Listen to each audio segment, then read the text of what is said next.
I just realized that it was on the stream ending screen right as you said that. My bad. Oops, oopsies. Oopsie daisies. I was looking at it and I was like, I felt like I was forgetting something. I was like, what am I forgetting? And then I saw it. I saw it said stream ending. It's fine. It's stream ended and now it's starting again. So, you know, that's how it works, right? Hello, Kusu. What have you been up to?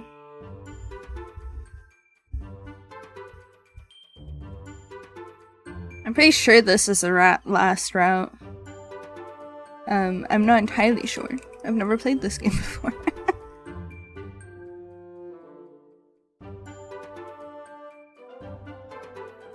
Final Fantasy 14.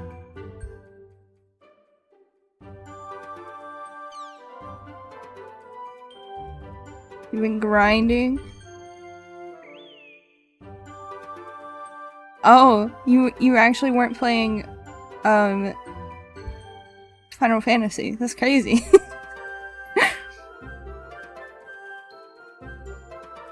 How is DVD? My caption said DVD, but I meant DBD. There we go.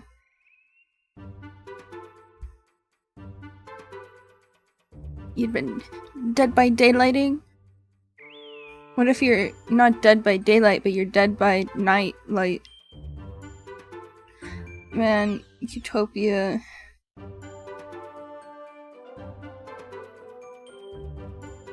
I said this before, but DVD stresses me out.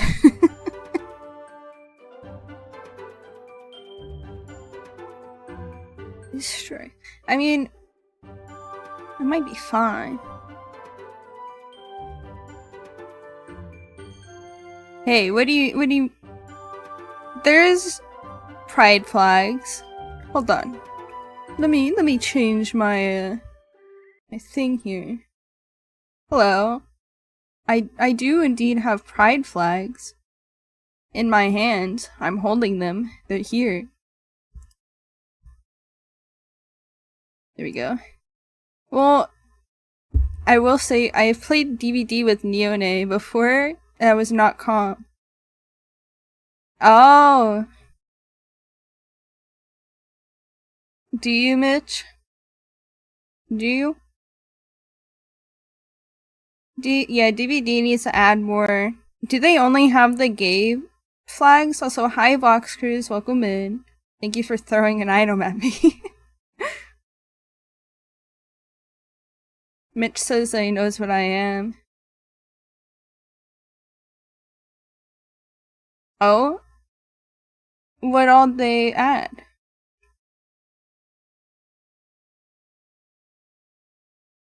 Yo. So, hi Utopia. I forget to, like, welcome people in. Hi Utopia. Hi Vox Cruz. Hi Kusuguru. Hi Mitch. Don't use that homophobic dog on me, Mitch. Come on. Not during June, man. Not right now. Dude. We're playing a loving women game. Alright? Also, I said game, but my captions apparently thought I said gay, which I mean, I guess it's accurate.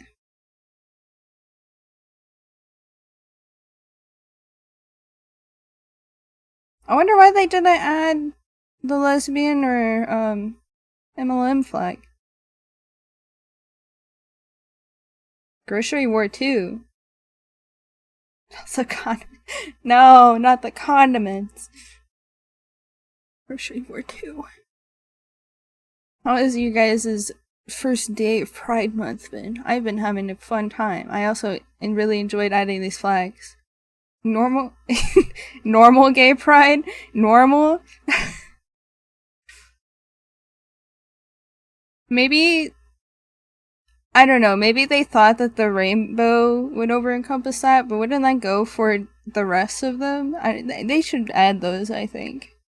Me personally, I think they should add those. Especially if they're gonna add a bunch of different ones too. Those are like the most well known.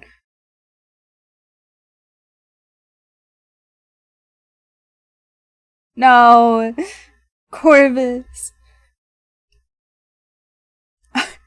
Are your Discord servers are getting rainbow icons? Should Halo.Gen be putting on a rainbow icon? I don't think we need one. All you have to do is just look at the anime girls and you know. You know. Do you guys like my little flags I have here? Hold on. Let me actually grab the link real quick. Cause I want to credit this person. Also, you guys may recognize the VTuber that's in this thumbnail because Aka's friends with them. It's by Magical Melee. Where are the— I only have 2 hands, Kusu. I only have 2 hands. Also, I'm not gaming. I'm reading. You can read without hands. Also, the link I just put in the chat. No, please don't read it. Oh, it's okay.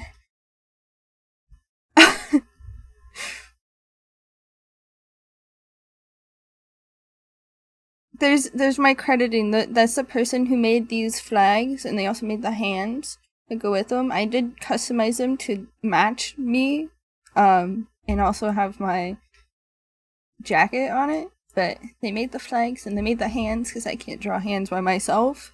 I can just recolor them and shade them. Yep. They actually look really good. They look like they're part of my model. However, if I were to go up just a little bit too far, I probably won't look the best, but that's okay. That's okay.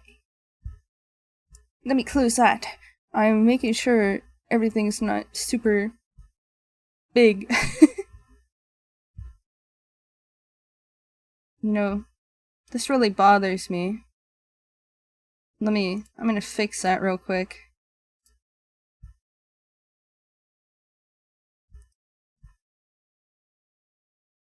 Oh god, I need to speak a bunch so that the thing goes up so I can properly crop it. Ah! Speaking! What do I say? Okay. Just up a little bit more. There we go. Ooh! I've been gnomed. There we go! Now it's not cut off! Okay, well it's a little cut off, but I don't care. At least the words aren't cut off. Man, that was bugging me for so long, I finally fixed it. They are very well made. Hee hee, hee hee. I have arms! It's crazy. I just have to make sure not to accidentally toggle any of my other arms, or else I'm gonna have spider arms and have like 4. Actually, you know what? I've decided that the cutoff of the one line does in fact bother me, so I'm gonna I'm gonna fix it. I'm gonna fix it. I just need the thing to pop up so I can actually see it real quick.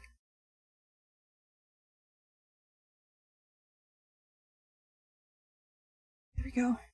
I think that should have fixed it. You think that should have fixed it? No more line and no more cutoff letters. Oh man, I feel so much better. Also, thank you. I do like the hair down toggle too. I like that I can change my hairstyle now, and I was able to do this before, but I had to completely switch my model to a different one to have my hair down because I had to go through a weird workaround. I can't I don't have enough hands, Kusu. I only have 2 hands. I can only hold 2 flags, so I chose the ones that apply to me. I'm sorry I don't have enough flags. Go to DBD and be like, not enough flags for them too, because they should have the MLM and WLW. That's hard. That's a mouthful.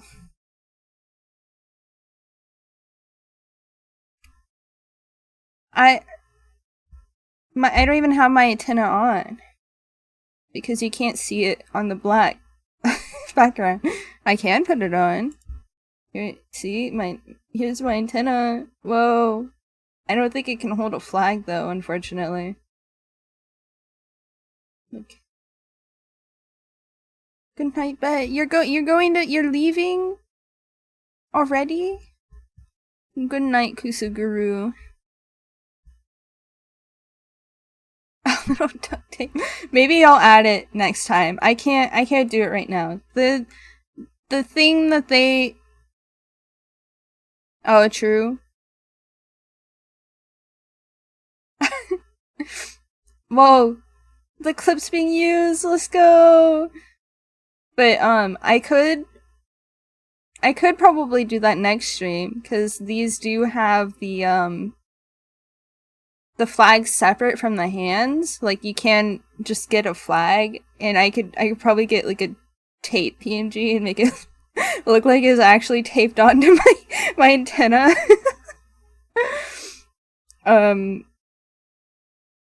Do you guys actually want my antenna? I don't have...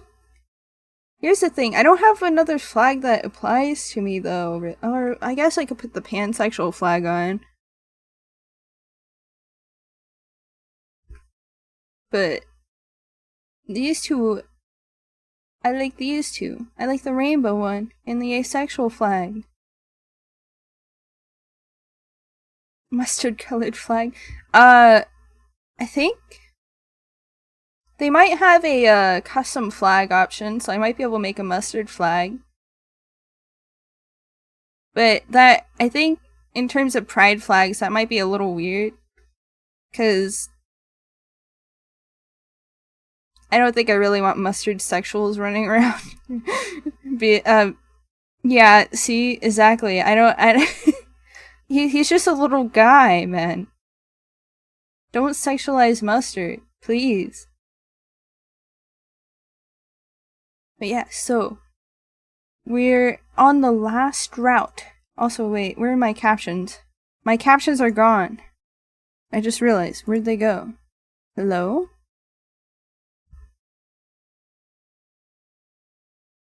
Captions? Where'd they go? Where'd they go? My captions are gone. Do I just need to restart that? Okay. Caption Ninja decided to boycott. I didn't like the mustard sexual talk. It's your guys' fault. You don't gotta shame the true mustard fans. True mustard fans wouldn't sexualize mustard. First of all, he's a creep. He's not even human. He's not even human. Second of all, he's a little guy. Look at him over there, sleeping. Look at him over there, sleeping. He's a little guy. Oh. See, look at him. He's sitting atop my head, being a little guy, as he should be. Unsexualized. Do you sexualize God? That's exactly what you do to God. You fear and worship him. The true peak of humanity. Is mustard the true peak of humanity? I'm sorry to tell you this, but mustard isn't human. Sorry to break the news to you. I'm not sure how you would have gotten confused about that. I mean, look at him. He's very clearly not human. But he is a gold little alien who's very cute.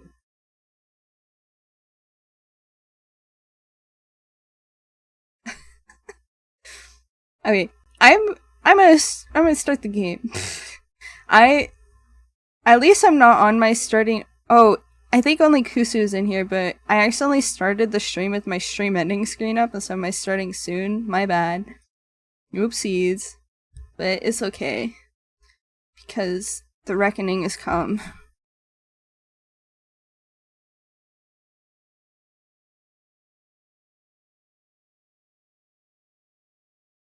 I wasn't shaming him for any of that. I wasn't shaming him at all. I was just saying that he's an alien, and you shouldn't sexualize an alien. That's weird. It's weird, don't do that.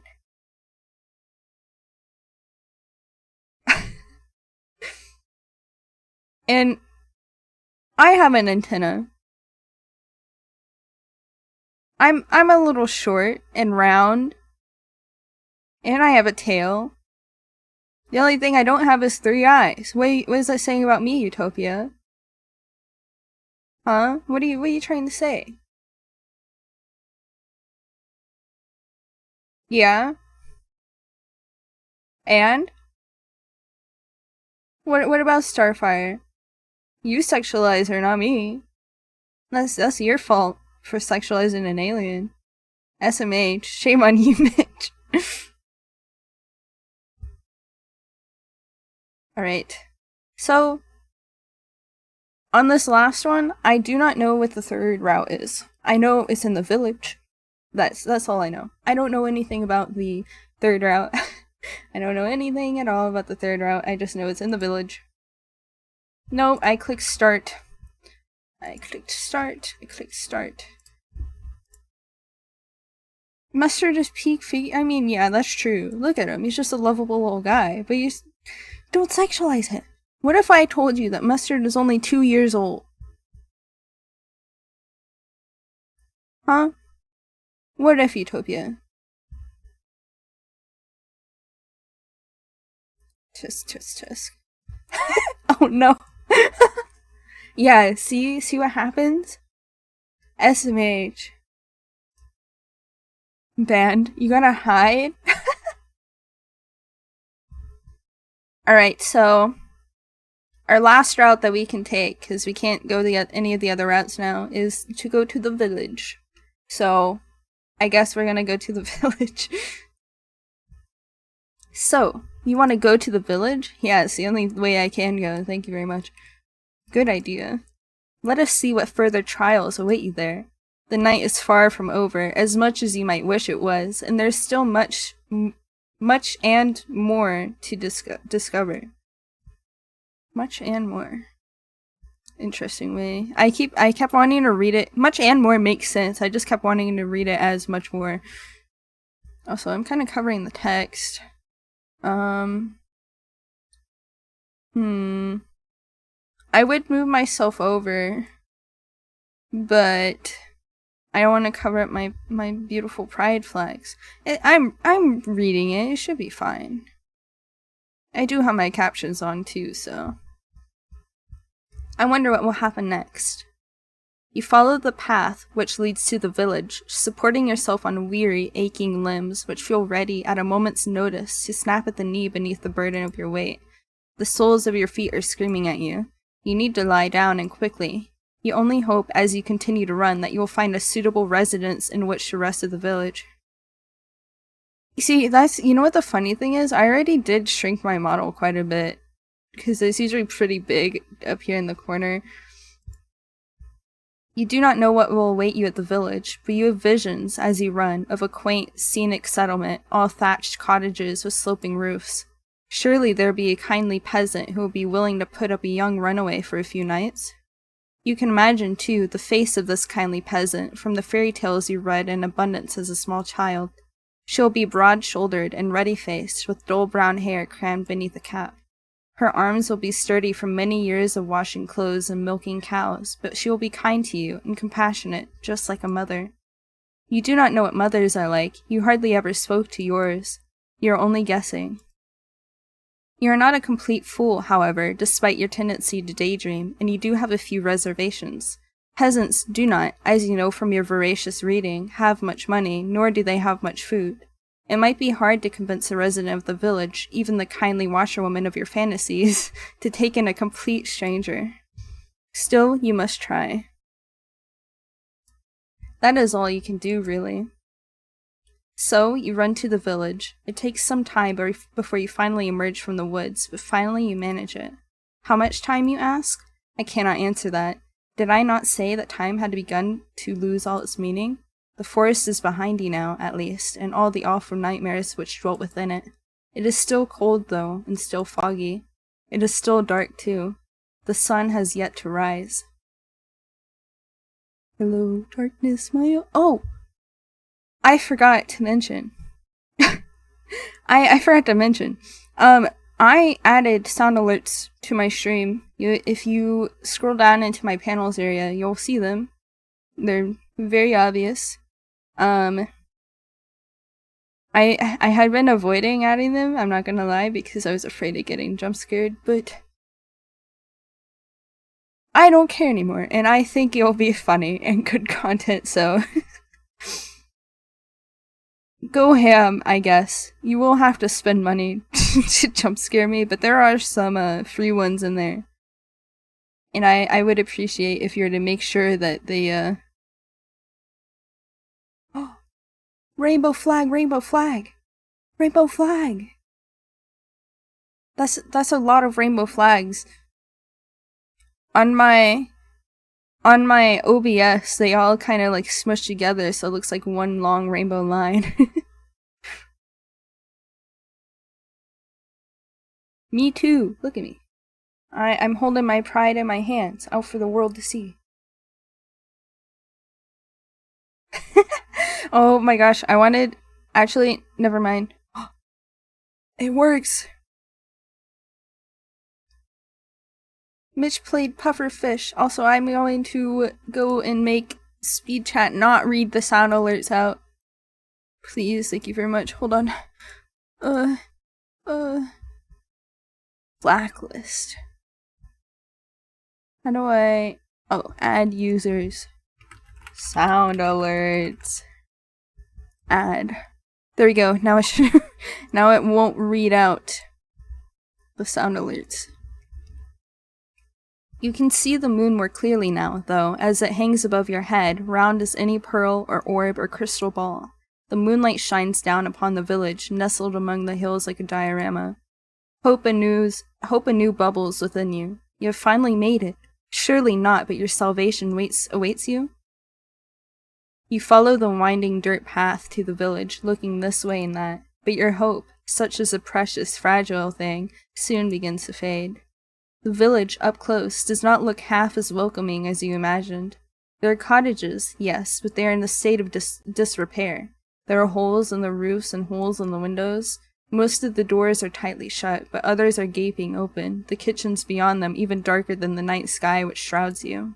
There are no lights on in any of the windows, and neither can you see any people, insomniacs like you, at them. You cannot hear anything either beyond the sound of your footsteps and the low mournful sighing of the wind. The village is quite quiet, eerily so. It is immediately obvious, even to a naive girl such as yourself, that something terrible must have befallen this village. You know before you try your luck at one of the houses that nobody will answer you. There will be no kindly red-armed washerwoman to welcome you here, no matter how much you wish for it, but that does not stop you from wishing regardless. Your knuckles rap smartly against the wooden door. Why did I say floor? Your efforts soon prove, however, to be in vain. There is nobody here to hear your entreaties. How very sad. You try another door, then another, but the result is the same regardless of how many doors you rap upon. Nobody answers you. How could they? There is nobody there. Once again, you have found yourself all alone. At least you have found some dwellings in which you can rest your weary head. Will you utilize one of these cottages for your purposes? Nobody's here, you might as well. But no, an abandoned cottage is not what you are looking for. You would far rather have companionship, would you not? Bravely, you swallow your tears. You wipe your eyes with the back of your arm in a well-practiced motion, then inhale. You square your shoulders, and you keep on going. Surely the village cannot be completely deserted. There must be one person here, at the very least, who can help you. That is what you are thinking as you resume your search. You flit from cottage to cottage with precious little to show for your determination, until you make yet another discovery. This village, with its squat thatched cottages bathed in the moon's glow, has a church.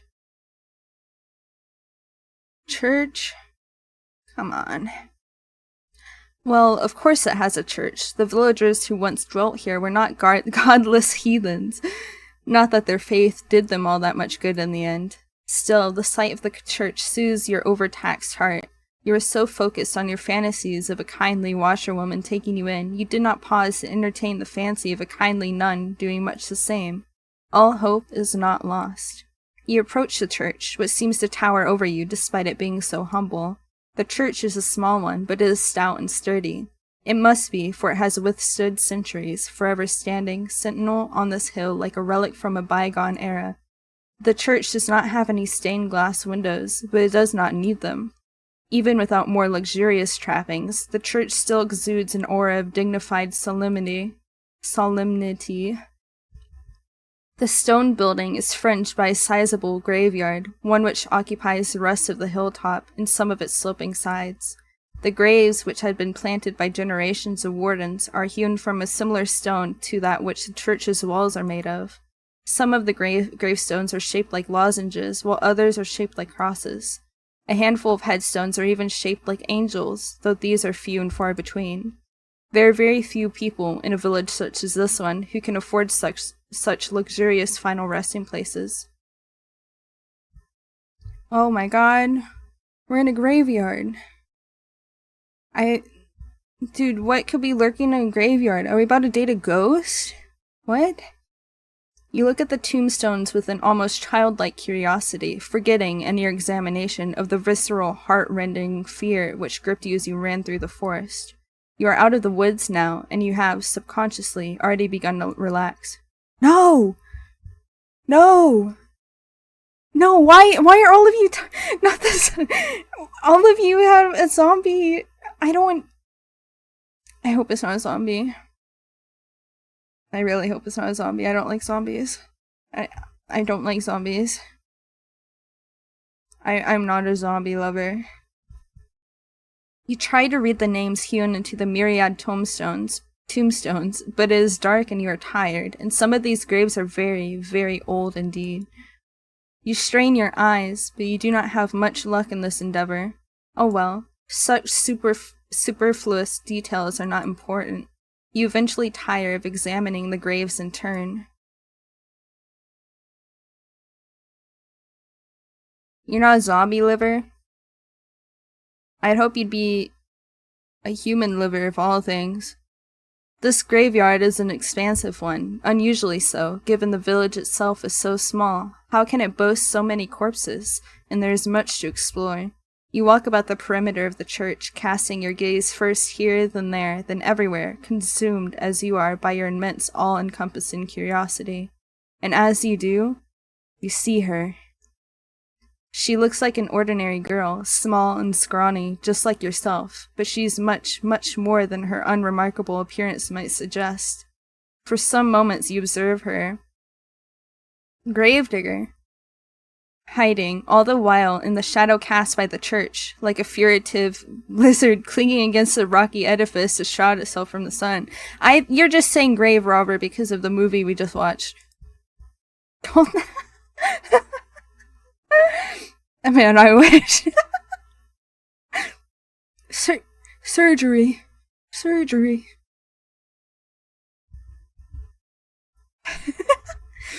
There is no sunlight here, though. There is only the night sky, and the stars and the moon. Beneath the moon's light, a silvery implement the girl is clutching shimmers. It takes you a few moments to see what it is that the girl is clutching in her hands. It is not until you see her manipulate it, its sharp edge biting into the earth, that you understand. It is a shovel.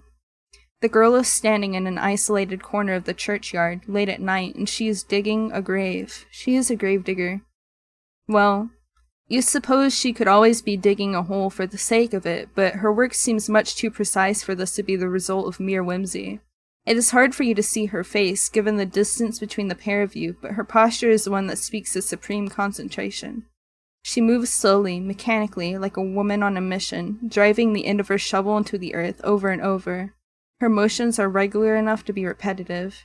There's something hypnotic, almost, in the manner in which she attends this task. Should you risk interrupting her? Do you dare? You get the feeling that she would not appreciate it. The shovel in her hands, meanwhile, was rather hefty. If she wished it, she could cause you no small amount of damage with it. Cold anxiety makes your skin prickle. You do not know if you should risk speaking to her when she, in her dark cloak with her shovel, looks so very strange. But what do you have left to lose? You've come this far. It would be folly to turn back now. It is with this thought in your mind that you decide to approach the strange girl. Your footsteps are quiet. You have grown accustomed to slinking around like a cat, but they are not quiet enough. The girl's senses must be finely tuned because she blinks. Then she turns. Look at her. This looks like the kind of woman that Nione would like. I'm saying this because she has like white hair. That's a Nione woman. Your eyes meet, and once they do, you feel your breath catch in your throat. You did not have a clear view of the woman before, concealed as you were in the shadows, but now she's looking at you. You can tell that she's pretty. Her skin is very smooth, and her hair, though obscured by a dark hood, is very fair. Her eyes, meanwhile, are clear, cool blue like ice. Those eyes of her, which are large with unease, are fringed with very long, fair eyelashes. She looks as though she stepped out of the pages of a picture book. She is simply too perfect to belong to this world. Man, no way I've seen 3 women that are too perfect to belong to this world. That's just simply not possible. If you ask me. Something's amuck here. Oh. Something's happening. Something's wrong. I'm taking a drink of water real quick. That was too big of a drink of water, but it's okay. Perhaps she is some kind of vision, a waking dream, a hallucination. But no, she is none of those things. The shovel she is clutching in her hands looks solid enough, its pointed tip glittering wickedly in the moonlight. You steel yourself, expecting perhaps some sort of outburst, but the tension soon drains from the girl's slender shoulders. Her fingers, which once were gripping the handle of her shovel, tightly relax. Her lips curve upward at the edges. She is smiling, and what a smile it is. It is transformative. When she smiles, she looks radiant, angelic almost. Hers is a smile that is so suffused with light that your eyes begin to prickle from it. You are so relieved, you almost feel as if you could cry. It would not be the first time you have wept during this night, and neither would it be too surprising if you did. You have been through a lot. You must be exhausted. The girl holding the shovel seems to realize this, because she bridges the distance between you cautiously, as one might approach a skittish cat. Then she says, in a rough voice which does not match her dainty appearance, "Well, she does live in a rural village. What were you expecting?" Okay, what kind of voice should I give her? She said rough voice. Should I give her an absolute horrible voice? Start talking like Gollum. Hello, little girl. Deep husky? I don't know how to do a husky voice, so I'll just do a deep one. So good. Oh my god, I'm trying to... Oh, it's so good.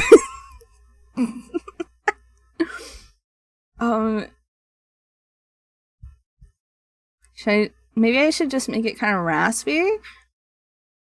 Oh, it's so good to see another person. I was afraid I was the only person left alive. The only one in the whole world. I feel like I sound like freaking Ash from Pokemon. Maybe I won't do raspy, I'll just do deep voice like the mermaid. Now, this is quite the effusive greeting. Her introductory speech is riddled with exclamation marks. She's rather more personable than her apparel would make one suggest. You, a well-bred young lady, cannot help but feel overwhelmed. It is your turn now to be on your guard. Anxiously, you observe the girl with the shovel and you ask her what she means. What happened? Oh, do you not know? There is an awful lot you do not know, so much, in fact, it would fill a whole encyclopedia. No, a whole library. You shake your head, ashamed at your ignorance, and the girl frowns.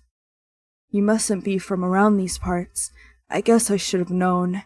This village is a small one, and everybody knows everybody else. The girl's expression falls. At least, they used to, back when there is still people to know. That ain't the case now, though, not after the plague. The plague! There is a plague? That would certainly explain why the village, when you walked through it, was so quiet. Did everybody else succumb to this mysterious illness? That's right, it's just me here now. The plague! I've not seen another human being in a long, long time. It gets so lonely here. They did it again! It's a title name. It's a title name. That's crazy. Now that is an interesting turn of phrase. It catches inside your head like a burr. Have you heard it before? Yes, you have.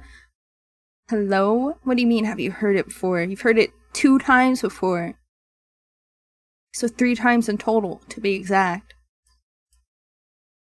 You do not have much time to ponder this, however, because the girl takes a step towards you. Oh, but where are my manners? They must have gone rusty after being on my own for so long. My apologies, miss. You look like you've come a long way. You said you were a traveler, yes? And your hands are very cold, just like ice. Would you like to come inside? Maybe have something warm to eat and to drink? My home's small, I'm afraid, and my food ain't nothing fancy, but I'd be more than willing to share. It's not every day another girl stops by, especially not one as pretty as yourself. I'm feeling very blessed. Hey, yo, is she flirting with me? Is she flirting with me? Am I being flirted with now? Hey, baby girl, I'm not gonna...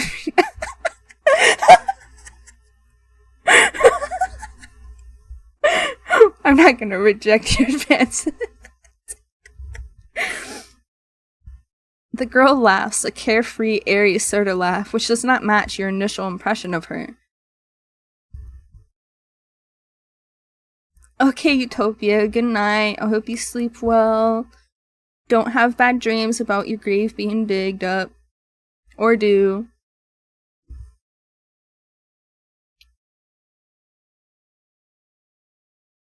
I will. I'll have very much fun. Extreme fun. You'll get to see. You'll get to see all the fun later. You thought, when you saw her months ago among the graves, that she would be more distant somehow and more mysterious. Perhaps you were mixing her up with somebody else. You are still unsure if you can trust this girl, but her invitation is an appealing one. It is much more appealing, certainly, than spending the night outdoors in the cold, kipping on the graves. What are you, a romantic poet? Please. You make a show of pondering the girl's invitation. At the very least, you do not want to appear too eager, but your acquiescence is alas an inevitability. Why? My mouth isn't working. Why would you ever refuse her? She is the first friendly face you have seen all night. Without her, you would be all alone. All alone, you say? Your hostess leads you to a small, humble home located but a stone's throw away from the church, built in the shadows of a twisted, towering sycamore. The girl's home is in such a state it seems a folly to even call it a home. Hovel would, to you, be the more appropriate descriptor. But when your hostess leads you inside, her eyes alive, and she says, "Here we are, home, sweet home." You don't have the heart to tell her that you don't find her home very homey or very sweet. That would be incredibly rude. As a guest, you ought to be more appreciative. Half-heartedly, you look around your newfound surroundings. The ceiling is supported by wooden joists and it's perilously low. Yeah. Are you making fun of her house? She's a poor woman, Mitch. Not so much that you're in danger of bumping your head, but just enough to feel claustrophobic. Let's look around her home a little bit. She has some benches, a stool. I'm not sure what this is, but it looks like cloth. Maybe it's where she hangs up her laundry. Some dishes up here, a lantern. I don't know what this is. It looks like a rack, maybe. There is a fire in the corner, though it is not consigned to a grate. The fire, instead, is blazing in the open, a circle of logs set alight like a scene from a witch's kitchen. Above the fire hangs a silvery pot. It's Akka! Suspended from one of the wooden eaves. Other objects of interest are hung from the eaves, iron implements you take to be cooking utensils, various herbs and strips of meat left to cure. The smell of cooking fills the air, mingled with the sharp, sour scent of unwashed bodies. How, you wonder, does your hostess clean herself? You do not see a bathtub anywhere. Perhaps she has not possessed one. The girl's home is unremarkable in every regard, but it is, you suppose, better than nothing. I have a question. So, she says that her home is unremarkable, but would you not say that a home that is barely a home, is so run down, it looks like nobody should be living there? Wouldn't you say that's kind of remarkable? Maybe it's not remarkable in a good way, but at least there's a roof over your head and food to put in your belly. The girl looks to the pot suspended over the fire, which she gives a stir with a ladle. Then she brings the ladle to her lips to taste whatever concoction she's been brewing within it. You can only hope that she is not, like the weird sisters from that famous play, brewing a broth with fenny snake fillets. Yes, I think this is just about done, the girl says, to nobody in particular. She sets the ladle down, back into the pot, then looks to you and smiles. Do you want something? Oh wait. Do you want something? It looks as though you've come quite the long way, and you must be hungry. These words are like music to your ears, even more divine than the trumpets of God's most loyal angels. You are so hungry you could eat a horse. Not that there are any horses in the immediate vicinity. You express your interest to your hostess, who smiles in response. I thought you'd like the sound of that, hee. Just give me a few moments. Your hostess retrieves 2 earthenware bowls from a cupboard with rickety hinges, into which she pours 2 hefty helpings of whatever it is she's cooking. This she serves with bread, which is so hefty it could be used as a murder weapon. It's not much, I'm afraid. It's only soup and bread. It should take the edge off your appetite, though. You thank your hostess for her hospitality, your stomach rumbling all the while. The soup does not look like anything you would typically consume, but the soup's poor presentation does not dissuade you. It is true enough that people eat first with their eyes, but when one is hungry enough, one becomes obliging enough to eat almost anything. Why else do you think that people, when stranded upon desert islands, will resort to cannibalism? Humans are creatures of necessity? My mouth shape just stopped working in the middle of the sentence. I wasn't even saying it wrong, it just stopped. I'm gonna take a drink. Yummy water. You like to wrap yourselves up in pretensions, but in actuality, you are not much better than animals. You're so hungry, your stomach is achingly empty, that you certainly descend upon your food like an animal. Your teeth glint, your incisors gleam, and soon you've consumed all that your hostess has offered you. Your hostess watches you while you eat, and she giggles once you have finished. Did you enjoy that? Oh. You catch your hostess's gaze, suddenly abashed. You are so hungry you failed to account for her judgment. Now you have some food in your belly, though, and you've been suitably warmed. Your old self-consciousness is returning. Did you not make a fool of yourself? Well, I can't say no. You know, this route that we're playing, this route probably isn't Vor, unless she's been cooking the people that she's been digging graves for, but that wouldn't make sense. However, the first route we played, we did get eaten alive by a princess. we did get eaten alive. She loved us so much that she wanted us inside of her. And her solution to that was to eat us. So, I guess Vor is in here, but not the Vor that you're thinking of. Or maybe not. Because Vor is just to swallow someone whole. She tore my throat out, she didn't swallow me whole. And hi, Ignis, welcome in. What's up, Griff? I don't think you were here for the first stream, were you? You demur shyly, looking at your lap, fearful, all the while of what your hostess might think of you. You do not want her to take against you.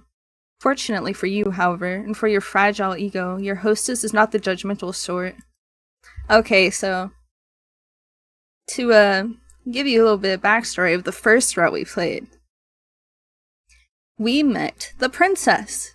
The princess was very cute. She's very nice. And there's a scene where we are among the roses, and I prick my little finger upon the thorn on the rose, and then she licks the blood off her finger, as one does. We literally called it in that stream, because it's so obvious. But then, later on, she invites us to go read her some stories, and we do. And then she doesn't want to be alone, so we get into the bed with her, and we sleep. And then when we wake up, we're in a dungeon. We wake up in a dungeon, and we're, like, tied up, or chained up, I guess, and we're like, what's going on? I was asleep in a nice warm bed next to a beautiful woman, and now I'm in a dungeon. She comes down, and she's like, hello. I like you too much, and I don't want you to leave, because everyone always leaves. Everyone always leaves, so, I'm gonna eat you.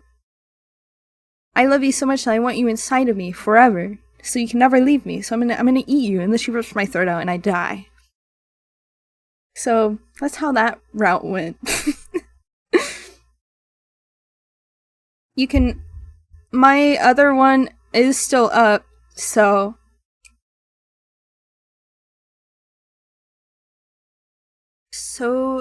So bacon or Sobacon? Was Sobacon or so bacon? I think it's Sobacon. She's not like the girls you grew up with. Well, I'm glad you enjoyed it. It's nice to see my food being appreciated so heartily. Hehe. I know I'm not the best, but I've been practicing for a long while. I used to cook for my father at the time, you see. This remark catches your attention. Quizzically, you look at your hostess. Sobacon. Your abashment over your animalistic eating habits suspended. Sobacon. Hey Ignis, why does an anime convention remind you of cannibalism? A cannibalism route that happened in this game? Huh? What happened at Sobacon?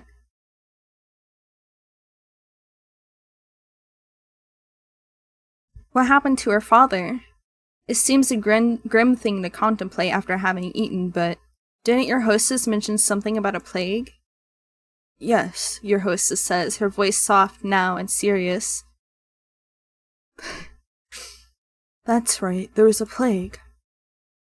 Alright, I'm not gonna question any further then, because I honestly don't want to know about people cannibalizing each other at an anime con, I'll be honest. What of the villagers? What of her father? They're all gone now. Gone? Yes, you see, your hostess rearranges herself upon her chair, one slender leg folded over the other. Then she begins her tale in earnest. My family has a history. We've lived here for centuries, by the church, so we can tend to the graveyard. Ah, so this abode is centuries old then. It would certainly explain the dirt. My father used to prepare bodies for burial back when he was alive. He built the coffins and he dug the graves, and he lowered the coffins into the dirt. I know it might sound like an awful job, but somebody's got to do it. There's no sense averting our eyes from death, not when it happens to the best of us. It's a noble profession, one that's been handed down in our family for generations. My father's father is a gravedigger, and so is my father's father's father, and my father's father's father's father. Digging graves is in our blood. It's who we are. My. That was a surprisingly pretty speech coming from a girl who lives in the countryside, a girl who is without much in the way of education. It is apparent, just to listen to her, and the way she slurs her syllables together, that she's never had any elocution lessons. Not like you. I haven't had any lessons of whatever this is, sorry. There is a determination, however, to her, and a pride in her genealogy, which gives her a respectable aura. You cannot help but be impressed. So you ask your hostess, does that make her one in a long line of gravediggers? Yes, your hostess, the gravedigger, says. That's about right. though I was never supposed to be a gravedigger myself. It is not a woman's profession. That's what everybody says. My father didn't mind that, though. He taught me everything he knew, and then some. I might be a woman, but I have plenty of upper body strength. I can dig a grave just as well as my father could, without breaking a sweat. To the despair of my mother up in heaven, I'm sure. I'm sure if she were still alive, she'd rather I focus on more feminine pursuits, like basket weaving or sewing, to better attract a suitor. Not that that would do much good now. There's nobody around who'd court me, not for miles and miles. Hey, I know someone who would court you. And what happened to her mother? She died when I was very young, during childbirth. I was only 5 years old. Oh, well, you can relate to her, at least, upon this point. Your parents are not dead, at least, not as far as you are aware, but you've not seen them in an awfully long time. They sent you away as soon as you were old enough, and they never once bothered to check up on you. For many years there have been no letters, nor any visits. You offer the gravedigger your condolences. You do not know if they will help, but you feel like you cannot say nothing. That would seem heartless. The gravedigger, however, does not seem too upset by this turn of events because she smiles, albeit somberly. It's all right. It was ages ago. I don't remember her too well, and I've never really had the luxury of sitting around feeling sorry for myself. I had too much work to do. Around the house, you ask? That too. I was the oldest child, so it was my job after my mother died to manage the sweeping and the cooking, and looking after all my siblings too. You blink, intrigued, then glance about your hostess's humble lodgings. You do not see any siblings in the immediate vicinity. Where could they be? Where do you think they are, if everyone's dead, bro? The gravedigger must have noticed your roving eyes. You are not being exactly subtle, because she shakes her head. I had siblings, 2 younger brothers. They're both gone now. Oh, you should have known. You apologize to the gravedigger for your lack of tact, but she does not seem upset by this faux pas. Don't apologize. It's not your fault. My brothers weren't long for this world anyway. The youngest, he died when he was still a babe, and the oldest, he died before he reached double digits. I was upset about it at the time, of course, but I've come to terms with it. Life's a fleeting thing in this wicked old world. That's something you learn in this trade. Digging graves, I mean. I've dug graves for the elderly and the infirm, but I've also dug graves for young babes still in their swaddling clothes. That's the nature of death. It comes for all of us in the end, no matter how old we are, no matter how much money we have, no matter how good or bad we've been. It's the great equalizer. Or so I've heard. A chill creeps down your spine as you listen to your hostess's speech. She is not wrong, but the inherent mortality of all humankind is not something you wish to contemplate. It is too disturbing. For the longest of times, my family was a small one. It was just my father and me, but that was fine. It was how I liked it. I was very happy, even if our lives weren't the best. I've never had any fancy clothes to wear, and we can't dine on the finest of foods. In the grand scheme of things, we ain't anything that special, but I always felt otherwise. I thought that I was blessed. We knew hardship, of course, and famine, but that's just the way life is around here. When food supplies were low, we always helped one another out. I had my father, but I also had the rest of the village. We all looked after another, and things always worked out in the end. At least, they did. Until the plague happened. Yes, she had mentioned a plague. You had been wondering when she was going to return to that topic. You suppose that the plague is the reason that the village, as you traversed it, was so very empty? You'd suppose right. The plague tore through the village. I don't remember when. It feels like it was a while ago, but maybe it wasn't all that long after all. It feels like I've been on my own for centuries, but... Your hostess's eyes begin to cloud over. She looks though as she is entrenched within her own memories. What could she be remembering? You've never seen a plague before, though you have heard of them in your history lessons. Your history professor is quite enthusiastic about the subject. She talked about piles of dead bodies stacked up on the streets, and stacked up in the wooden carts come to take them away, with no shortage of aplomb. She was a strange woman, your history professor. The plague came on very suddenly. There was no warning. One day, everyone was fine, and the next, they were all dead. It is with no small amount of anxiety that you eye the Gravedigger. Then you ask, worriedly, surely they could not have all died?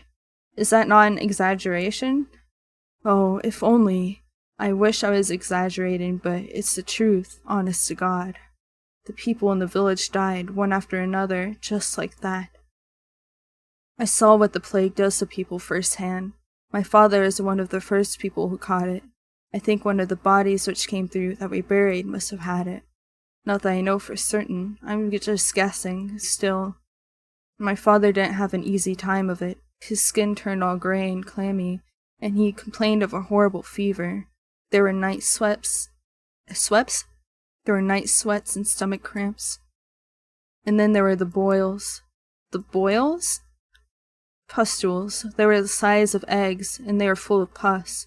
When they burst, it stunk. The whole house was full of it, the stink of death. The wise woman of the village came to see if she could be of any use, but it was no good. My father is too gone already.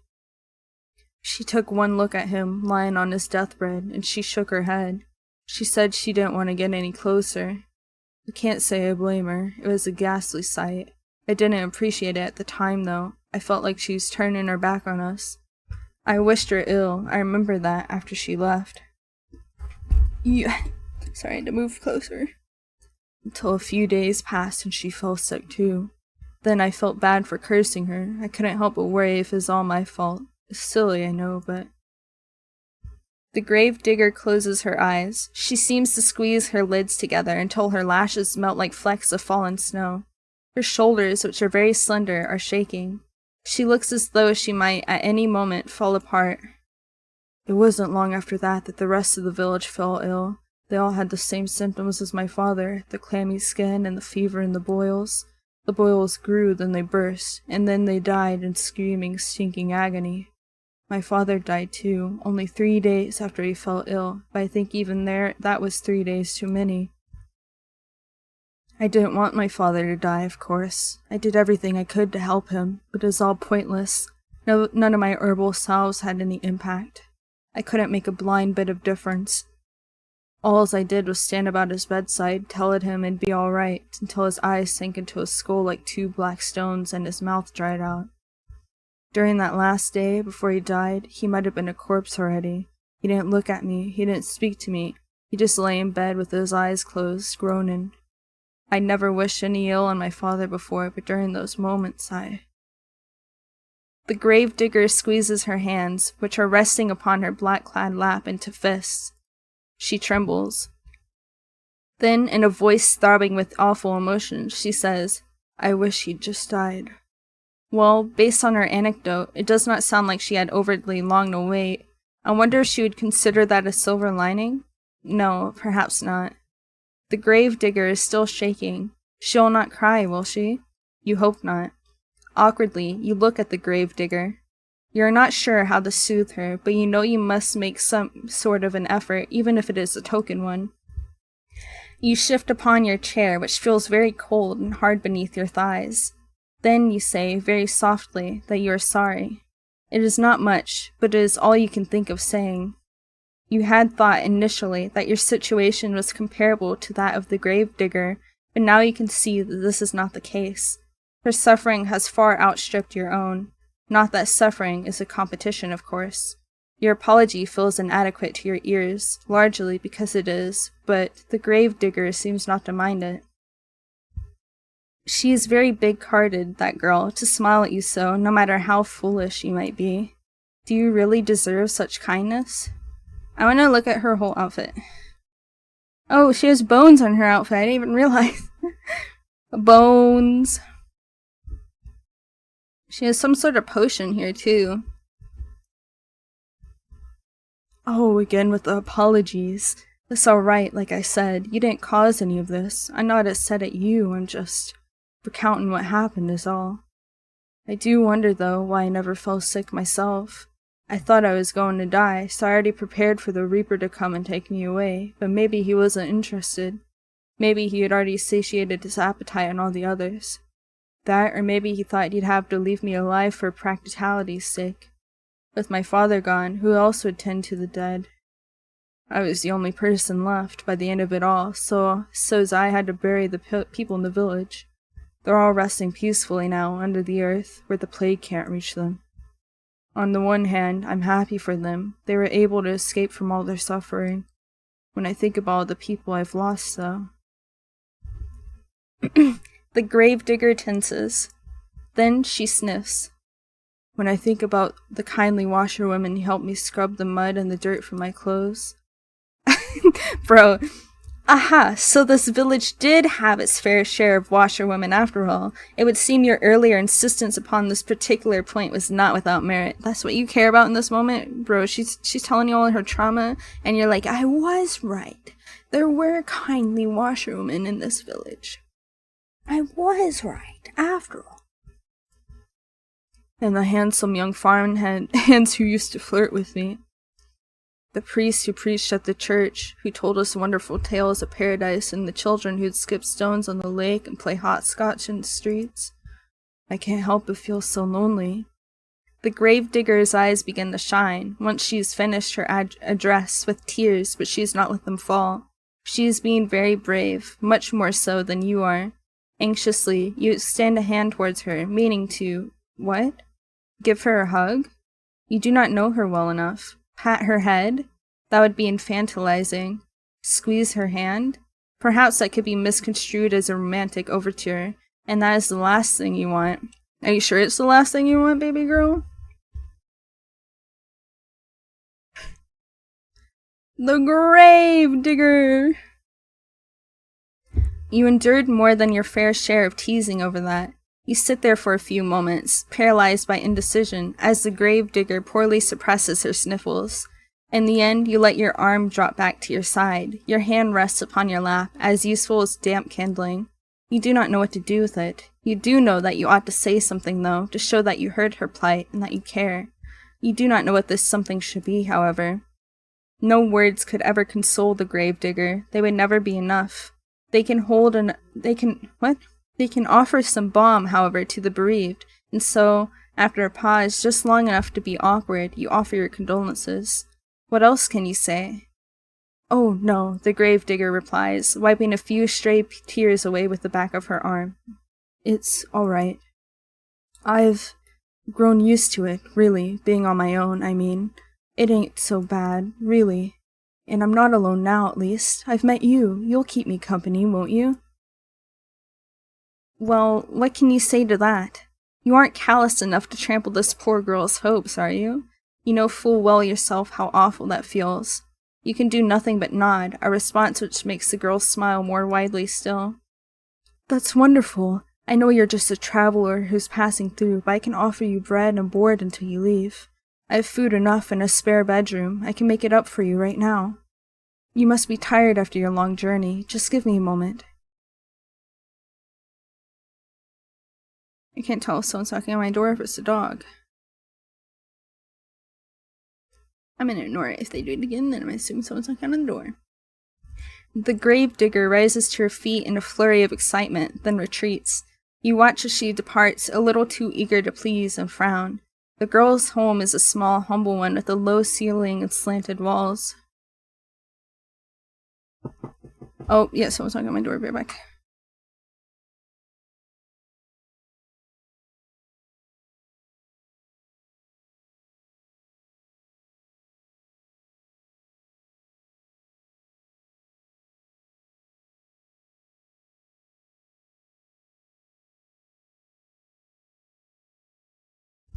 Okay, sorry. It's just my dad asking how to make some noodles if I cook them for 4 minutes.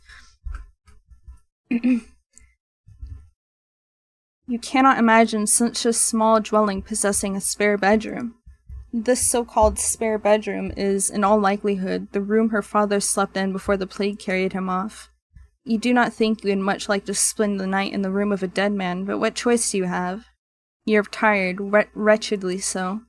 Why, it is all you can do to keep your eyes open. While you were running through the forest, desperate to escape your pursuer, you had no thought in mind beyond finding some safe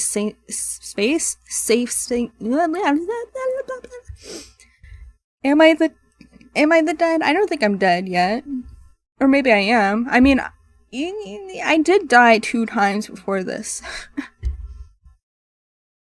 Beyond finding some safe sanctuary in which you could recuperate. Now that you have found said sanctuary, it would be unreasonable to find faults with it. You ought to learn to be more thankful for what you have. There are many, many people in the world with less. So look at this room. This room looks a lot better than the other one. Look, the walls are nice, there's a bed, there's an end table. This, which has like a water jug. What are these called? In it? I don't remember what they're called. You put the water in there though, so you don't have to go all the way into the kitchen in the middle of the night to get some water. You rise and follow the Gravedigger once she has finished her preparations to her so-called spare bedroom, which is every bit as cramped as you feared it would be. This looks like a good bedroom to me. At least there is a bed, which comes as something of a relief. The rest of these lodgings are so humble, you're half expecting a straw pallet. As tired as you might be, you cannot lie to yourself. You have no desire to sleep among the hay like an animal. The sheets of the bed are clean, too, a fact you discern with a cursory glance. So you would not be expected to sleep upon the sweat-soaked linen of a plague-ridden man after all. Dude, why would she put you in there? That's kind of crazy. This really is your lucky day. I got you this too, the Gravedigger says, somewhat shyly, as she hands you a folded gown. To sleep in. I thought it might come in handy. Your own clothes are, a little shabby. She can say that again. Your skirt is covered in mud, and the hem is torn and ragged. This nightgown is one of my old ones, so it suffered a bit of wear and tear, but I hope it'll fit all right. It's clean if nothing else. You accept the nightgown from your benefactress with words of thanks. You want to sound appropriately appreciative, but you cannot mask your fatigue. Weariness overcomes you and you yawn, a fact that the Gravedigger does not fail to notice. Oh, begging your pardon, I don't want to keep you. I'll be making myself scarce. If you need anything, though, don't hesitate to ask. I'd be happy to help. The Gravedigger bows her head to you like a drudge, then hurries off, closing the door behind her with a thud. Tired though you are, you soon find that you rather miss your hostess's company. In the face of her good-natured smiles, you could almost forget all of the hardships you'd have hitherto endured. In her absence, however, your lodgings feel almost unbearably cold and inhospitable. You suppress a shudder, then unclothe yourself. Whoa, we're getting naked! You work as quickly as you are able, but your fingers are cold, and they fumble with the buttons of your blouse. It takes you more time than you'd like to complete this endeavor, but you soon have your shirt and your skirt dispensed with. You're too tired to fold them neatly, so you do not bother to fold them at all.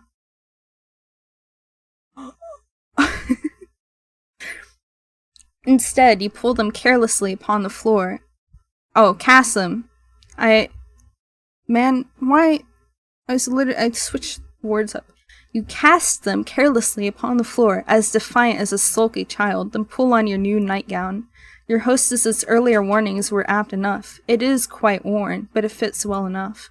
It is more comfortable, at least, than your old uniform. You have endured worse. Newly dressed and ready for bed, you loosen your hair from your braids and settle down among the sheets. It is with a sigh you extinguish the weakly flickering candlelight which burns on your bedside, and with another sigh that you lay your head down upon your pillow. Though physically exhausted, you have to wonder whether you will be able to sleep at all. You can recall your previous dash through the forest in such a vivid detail your heart is still pounding.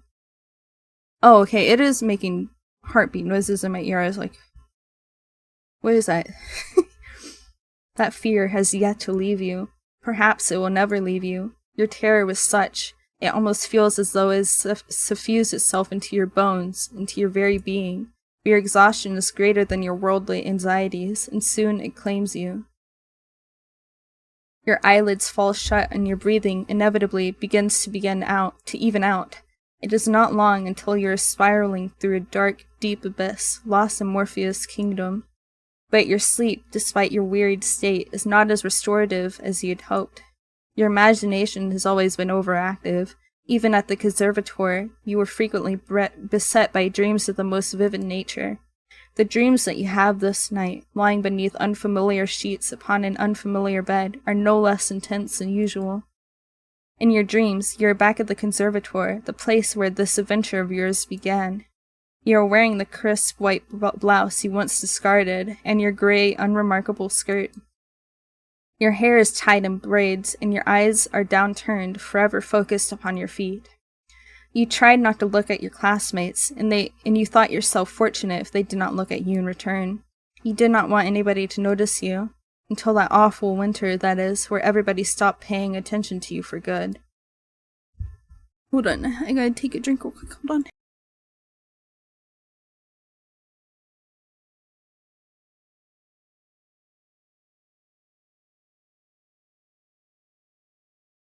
Sorry, I dropped the lid.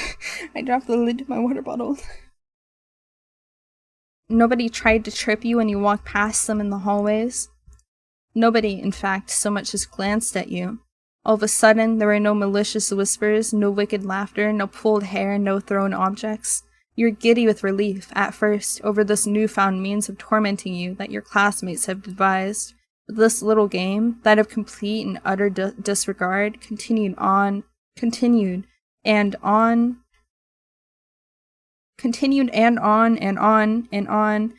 as the days grew shorter and the nights grew longer. As the time passed, you began to fret as to the state of your own corporeality. Could anybody still see you? Did you even exist at all? Then, at long last, you found it, quite by accident, the source of all your woes. One of the girls had erected it in the forest through which you were sometimes bidden to jog for PE class, underneath the shade cast by an old oak tree. It was a makeshift tombstone, a small, meager monument made of stone, upon which one of your classmates had hewn a name. Your name. You knew at once, as you stood there, standing beneath the shade of that ancient tree, that this was the reason behind your classmates' silence. That this is why they had for many months been ignoring you so assiduously. They had buried you. In their hearts, you had already died. Hey, yo. Wait, am I dead? Were you guys right? Am I dead? Your eerie dreams notwithstanding, you sleep more comfortably than you had anticipated. When you awake the following morning to the sweet chirping of birdsong, you feel well rested, albeit woozy. Your head is aching. It is nothing, however, that a cup of hot tea cannot fix. You stumble into the kitchen in your nightclothes, your hair loose and your feet bare, and the Gravedigger turns to you. She looks at your face, which is pasty, and your under eyes, which are dark, and exclaims, in the manner of one accustomed to solving problems, not complaining about them, "Oh, you look awful. I think you need something warm to drink, and maybe you need something to eat, too. Let me get started on breakfast." And that is exactly what she does. She gets started on breakfast, which proves to be quite the simple affair, nothing like the luxurious food you're accustomed to in your past life. The bread is hard enough to break your teeth on, and the cheese is a bit too strong. It is food all the same, though, and you do not complain. Your stomach was beginning to grumble. The tea is inoffensive, at least, and you drink it gratefully. You thank the Gravedigger girl for her hospitality, and she smiles at you in return, a sunny smile like a field of blooming bellflowers. "It's no problem. Don't hesitate to ask me if you need anything else," she says, words which come to symbolize your relationship. You stay with the Gravedigger for many, many more days, and limited though her means might be, she always tries to help you. The Gravedigger sets you chores about the house to keep you occupied, a fact for which you are grateful. You need to do something to keep your mind off your frantic flight through the forest. You can almost forget about it now, during the day. During the night, however, it returns to you, the sound of your feet against the foliage and the swirling fog. But she already had a grave made for her. Remember? Her classmates did it for her. Can you finally put me to rest? When you sleep, you are assailed by nightmares. Sometimes you awake after midnight, the sheets twisted around your body and your mouth gaping open in a paroxysm of horror. Though you try to tell yourself otherwise, you are still afraid. Being with the Gravedigger makes you feel less so, though, particularly when you are sleeping on the floor, keeping an eye on the bread loaves so they do not burn. You tend to most of the domestic chores, while the Gravedigger concerns herself with the work she knows best, that is, digging graves. Her dogged persistence when it comes to this pursuit intrigues you, so much so that you cannot help but pose a question to her on one particular morning when the sky is festooned with clouds. Oops, I didn't click that. Why, you ask her, perhaps a touch insensitively, do you continue to dig graves? There's nobody left, after all, to dig them for. You have always been practical, you cannot see the point in it. What's the point? Oh, wait. What's the point in it? The gravedigger ponders, while holding her precious shovel to her chest. Fortunately, she does not seem upset by your question, despite its bluntness. You should count yourself lucky her temperament is so placid. I don't suppose there is any point to it, really, the gravedigger eventually says with a small smile. I know it doesn't have any practical purpose, but... well... digging graves is what my father did. He showed me how to do it, so I could continue his legacy. My father wanted to keep our family tradition going, and I suppose I wanted to do the same. That's all there is to it, really. That's all, is it? You think you can understand that? That your companion's actions might appear to be illogical, there is a kernel of reason nestled amongst them. She does not dig graves out of any sense of purpose. She does it, instead, out of sentiment. Besides, I have to do something to keep myself busy, don't I? If I spent my days idling all on my own, I think I'd go mad. The gravedigger laughs at this, as though the prospect of her own madness is amusing. Her laugh, despite her slender stature, is not particularly delicate. It reminds you, perhaps unkindly, of the braying of a horse. She just compared it to her laugh to a horse. Dude, poor... I hope she didn't say that to her, 'cause, man... You are ashamed of thinking such a thing, as you should be, MC.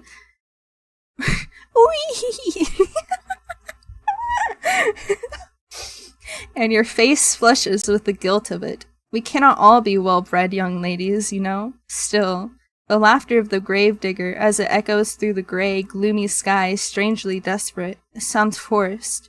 Her smile, too, is a touch unnatural, the rictus grin of a corpse. You find, despite your attempts to return her laughter with a polite giggle, that you cannot help but pity her. What's that? You retreat indoors briefly after your talk with the gravedigger, then set about some simple chores. The gravedigger trusts you well enough to manage sweeping the floor, a task which does not take particularly long, and the preparing of the meals, a task which takes slightly longer. It is not until much later, however, once the sun has already sunk beneath the horizon and the moon is high in the sky, that the gravedigger returns from the outdoors. She is windswept after many hours spent exposed to the elements, and there's dirt caked beneath her fingernails. The gravedigger removes her cloak, which she hangs by the door, then looks to the pot suspended over the fire, a fire which you stoked with your own fair hands. The scent of cooking food, that of garlic and onions, fills the air, suffusing the interior of the kitchen in a homey aroma which makes your stomach rumble. Taking stock of this, the gravedigger smiles at you, a toothy smile which, despite her status as a lowly peasant, is surprisingly clean and bright and white. Thank you so much, dear one. There's nothing like returning home after a hard day's work to find dinner already prepared. Now, let me give it a test. Oh, they're already acting like wives. Already acting like they're wives.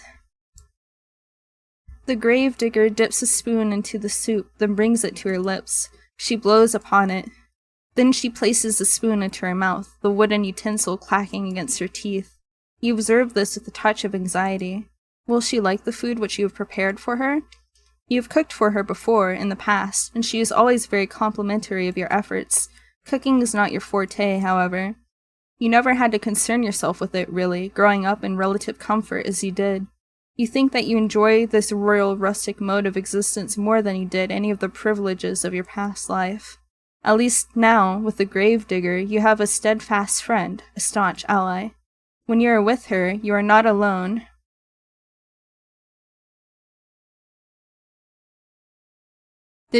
Wait, am I still live? Did my thing mess up? Why does it say welcome to the chat room all of a sudden? Go back. And that is worth its weight in gold. Did my stream end? What happened? Okay, good. I guess my chat reset or something. Strange. The Gravedigger explains after drawing the spoon from her lips, her smile a bright, guileless one. It's delicious. Your face flushes at this compliment. You are unaccustomed to receiving them, and it makes you feel good. Shyly, you ask the Gravedigger if she truly means that, a query which makes the Gravedigger smile. Of course I mean it. You've become quite good at cooking, really. That is a relief. You were not very good at all of this cooking, Mallory, in the beginning.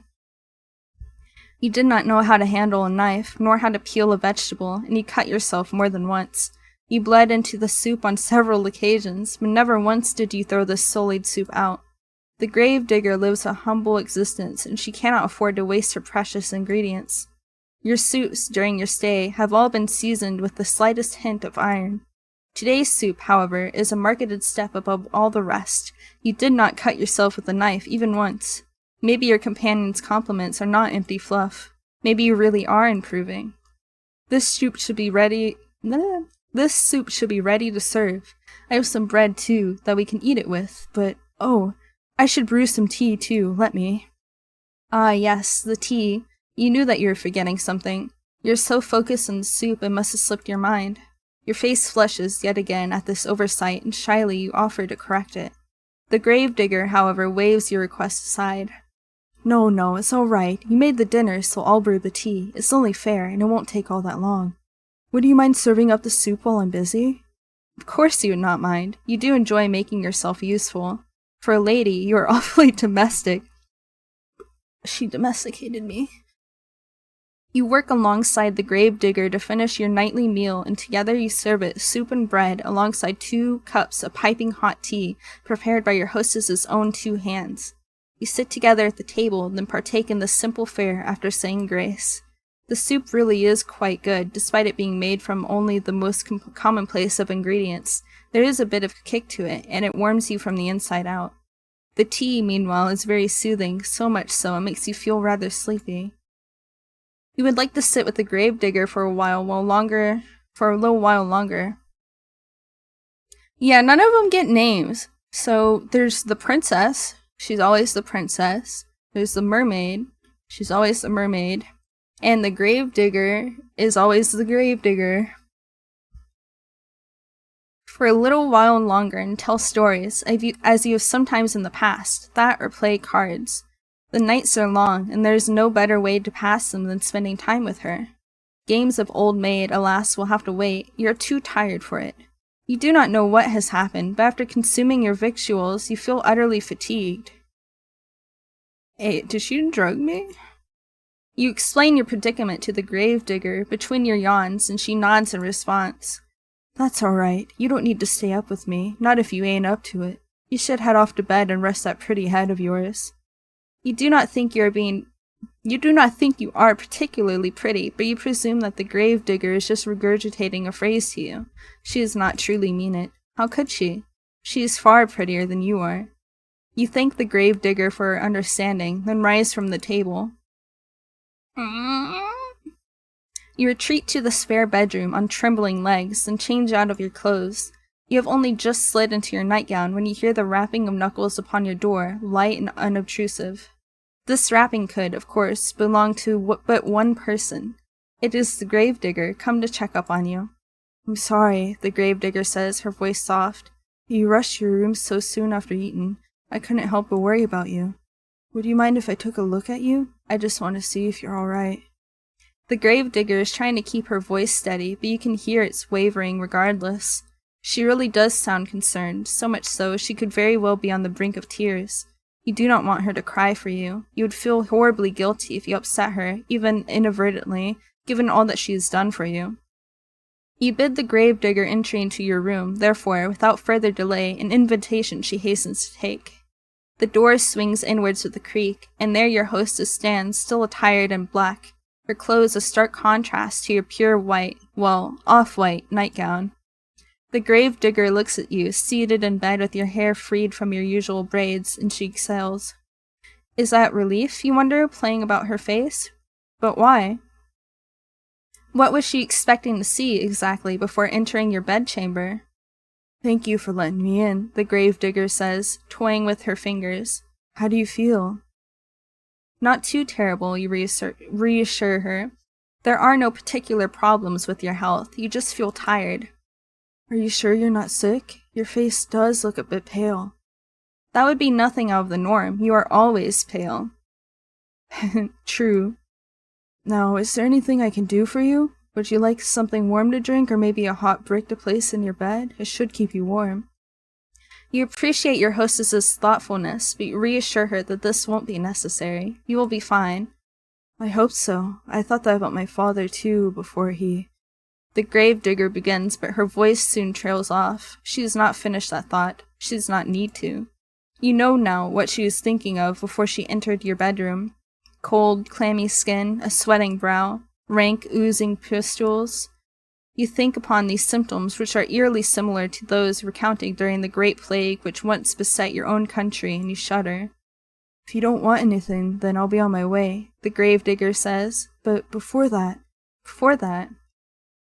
This was just a fancy on my part, but I was wondering, would you mind if I brushed your hair for a little while? Your hair? That's right. It's such a pretty shade of red, is all. I just thought, well, it's just a fancy, really. You don't have to let me, not if you don't want to, but I thought it might help you relax if you're feeling under the weather. I heard it's supposed to be soothing. That is what the Gravedigger says, but you have the distinct feeling that she is the one looking for solace here. She is not quite so selfless, perhaps, as she would like you to think. But she has been so very good to you, and has done so very much for you, that you do not want to begrudge her this small self-indulgence. You rather think she deserves it. You agree, therefore, to her request, and upon doing so, you are certain that you've made the right choice. Your hostess's face lights up immediately, in a manner which makes you blush. Oh, thank you. It'd be my honor. Now, let me fetch my brush. The Gravedigger retreats from your room in a hurry, but returns soon thereafter, holding in her right hand the promised brush. This artifact acquired, the Gravedigger then settles herself upon your bed, by your side. She looks at your hair for a few moments, her expression pensive. Yeah, she just brings her shovel in as the brush for my hair. Then she announces that she'll begin. The Gravedigger leans in. The wood frame of the bed creaks under her weight, a creak which melds with the sighing of the breeze outdoors. You can feel the bristles of the brush running through your hair. It is soothing enough, so much so, it makes you shiver. The sensation is a pleasant one, and somewhat nostalgic. Did your mother do this for you, you wonder, when you were a little girl? If she did, it must have been when you were a very little girl. You have not seen your mother in quite some time, not after you enrolled at the conservatoire. Oh, you have such lovely hair, dear one. It's soft, just like silk. Not at all like mine. Mine is so coarse. Hey yo, Mitch, hey yo! Hey yo! Mayhaps. They are acting like wives right now. It's only. Also, Mitch, you've been here all three of these. All three of these people have called her Dear One. Is that just something people say in this game? They call the people they like Dear One? This gentle voice draws you out of your vague, half-formed reminiscences. Yeah, I guess so. It sounds as though the Gravedigger is lost in nostalgia of her own, because her voice, when next she speaks, is dreamy. I think my mother used to brush my hair like this for me, back when she was still alive. That must have been a long time ago, though. It is funny, you think, as the bristles of the brush continue to slide through your tresses, that you and the Gravedigger should both be reminiscing, in tandem, about your respective mothers. Perhaps there is something maternal in the act of brushing one's hair which is wont to be summoning forth such images. I would not know, personally. I cannot remember my own mother at all. I don't think I liked having my hair brushed very much, the Gravedigger continues, her breath warm against the exposed nape of your neck. My mother used to complain that I squirmed too much. I can remember that. She always told me to sit still, though it wasn't my fault I squirmed. She used too much force. Now this is curious. It sounds as though the reminiscences of the Gravedigger are not particularly fond after all. Did she not get along well with her mother? I can't rightly say, the Gravedigger replies in a somber sort of voice. I was young, like I said, when she died. I really don't remember her too well. But I don't think she ever had that much time for me. She's too busy with all of the cooking and the cleaning. Oh, and looking after my baby brothers. But she had time enough, despite that, to brush your hair? She did what she felt she had to make me look presentable. That it really worked. Not that it really worked. I wasn't like the other She's not like the other girls. I wasn't like the other girls in the village, you see, who like to sit indoors with their mothers, and so I always loved the outdoors. My father said I inherited that from him. Ruefully, the Gravedigger smiled, not that you could see it with your back facing her. My father said I wasn't very, maidenly. She didn't like I always traipsed around outside after my father, watching as he dug graves. She said it wasn't appropriate, like I was some sort of princess wearing a fine dress. The Gravedigger snorts. I used to get a bit muddy, yes, and maybe I did get burns in my clothes and knots in my hair, but it shouldn't have mattered. It's not like I had ever had any hopes of marrying a prince, no matter what my mother said. But still, she hoped. She had a lot of hopes, my mother, high hopes. I think she might have resented my father, maybe, for working such a menial job. Our profession is an honest one, but it's never made much money. It's not much, but it's honest work. I think my mother is hoping for fine jewels and dresses, and I don't know, she always had ideas. Her head was full of fairy tales. It was a shame, I suppose, that her reality didn't match up to what she wanted. I didn't match up to what she wanted. The bitterness in your friend's voice is unmistakable, so much so you want to console her. What would you say to her, though? You never met your companion's mother. You never will, either. Her cold, inert body has been lying in the graveyard, buried beneath a tombstone for over a decade. You have no way of ascertaining... Probably. There's no way of ascertaining whether your companion's mother truly cared for her. She had 2 boys and 1 girl, so she's probably one of them mothers who didn't like having a girl as a child, right? She only wanted boys, because boys are clearly better than women, obviously. You do have intelligence enough, however, to understand that poorly thought out condolences can cause more harm than good. You would not like it if people tried to reassure you that, of course, your father loved you really. If he loved you, then why did he send you far away from home? Why did he never send you any letters? You know he was worried about his finances, but that seems a poor excuse to pretend that his only daughter did not exist. As for your own mother, meanwhile, she was nice, at least you think she was, but she is woefully ineffectual. Though she was, nominally, an adult, she always cleaved before your father's judgment. You think that she was afraid of him. You do not try to tell the Gravedigger, therefore, that her mother loved her, that she must have done, else she would not have given birth to her. Instead, you sit there, letting the brush run through your hair, and you say quietly that you understand. Sometimes you feel like a disappointment yourself. Well, the Gravedigger says after a pause, I'm glad I'm not the only one. I guess it happens to all of us. You guess so. Parents are only people, after all. While one would hope one's parents would be kind and attentive, they too can fall victim to caprices of their own. Just because one has brought a child into this world, it does not mean one will be able to take care of it properly. Not all parents are responsible, just as not all people are responsible. It is a painful subject. Oh well, it's alright if my mother never liked me, or even if she never loved me. I know my father did, and that's all that matters. He was always there for me, no matter what. Your companion's voice catches in her throat. She winces. At least, until he wasn't. He died, and I didn't do a thing to help him. Your companion's shoulders are beginning to shake. You still cannot see her, but you can feel her body convulsing. You can sense her loneliness rolling off of her in waves. It is all-consuming, like the waters of a deep, dark ocean. Grief anew pierces your heart, not on your behalf, but for the sake of your new benefactress. She has not deserved to suffer so much. This you have no qualms with telling her. You turn to face her and pluck the brush which has been hovering in the air inert from her fingers. Then you let her know that her father's death was not her fault.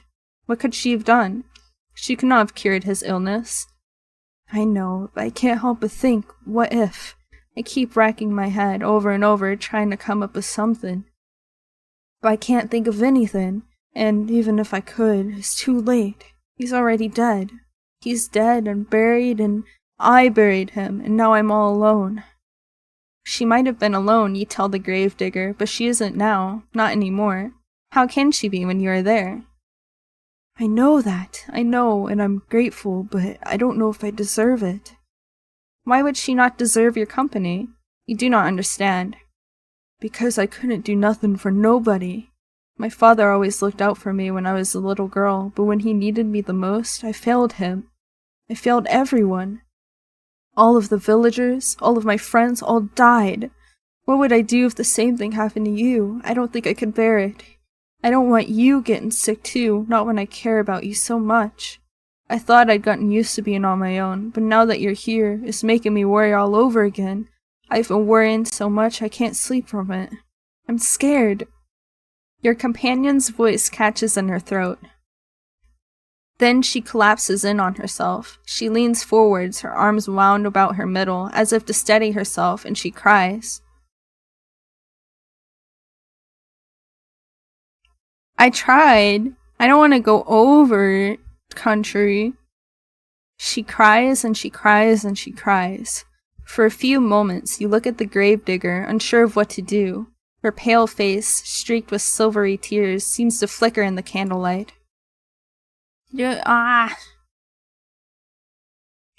I'll try. I don't want to do it over country. She's not country, she's just in a village.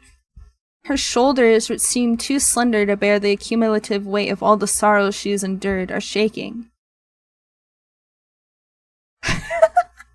It's true, Akka. Most of the time. Your fatigue continues to cling to you, as insistent as the fog which rolls amongst the tombstones in the graveyard at night. You are not so very tired. However, you cannot offer your hostess some comfort. You do not know what you can say to console her. You feel too weary to think of pretty sophisms. But there is something you can think of. Most. You would not typically be so bold, of course, but you are tired enough for once to throw caution to the wind. That and the tears of the Gravedigger are awfully arresting. We're hugging her. She is crying, but... What's up, Akka? Let's look at this image. What's up, Akka? I don't know. I don't know why. What's up? Gay. It's true. Look at him. This is a Yuri Yandere visual novel. Dude, it's getting worse each time you say it. What's up, Akka? Roblox. Are you gonna be streaming it? Roblox.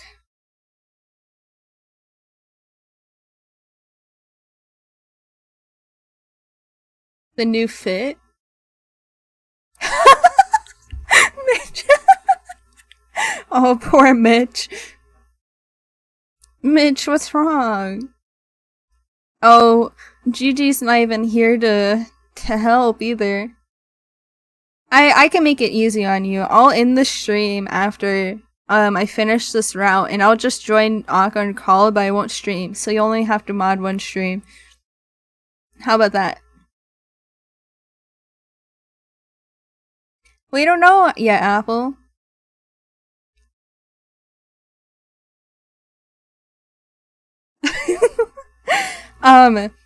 So far, this is the Gravedigger. Everyone in her village died from COVID. Well, it's not actually from COVID. It's from a plague. They died from a plague, and now she's all alone, and she's crying because her dad also died, and she couldn't do for anything for anyone in the village. It's quite sad. Poor Gravedigger. Her whole village died, Aka. What do you mean? What? What do you? Apple, no. I hope no. You open your arms, and before the Gravedigger can pass comment, you pull her to your chest. Oh. A soft exclamation escapes the lips of the Gravedigger, quieter than the sound of wintry snow as it brushes the ground. Yeah, because you haven't been here the whole stream. Of course you wouldn't have any emotional connection to them. 2? That's a lot of You're asking a lot. That's a lot of people to die, Griff. Then there is nothing. The Gravediggers stiffen your arms for a few moments, like the corpses she and her father used to seal away inside their wooden coffins. She is all wide-eyed and awkward, pointed elbows, tears still coursing down her pale cheeks. Yeah, it's it's pretty small. It's very small now because she's the only one left alive. You worry briefly as you hold her that you have perhaps made a mistake. Were your attempts at consoling her too clumsy?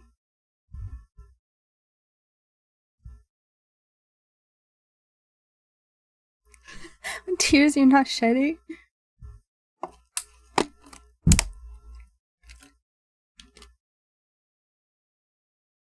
Oh my god, I almost choked on that. When 500 people?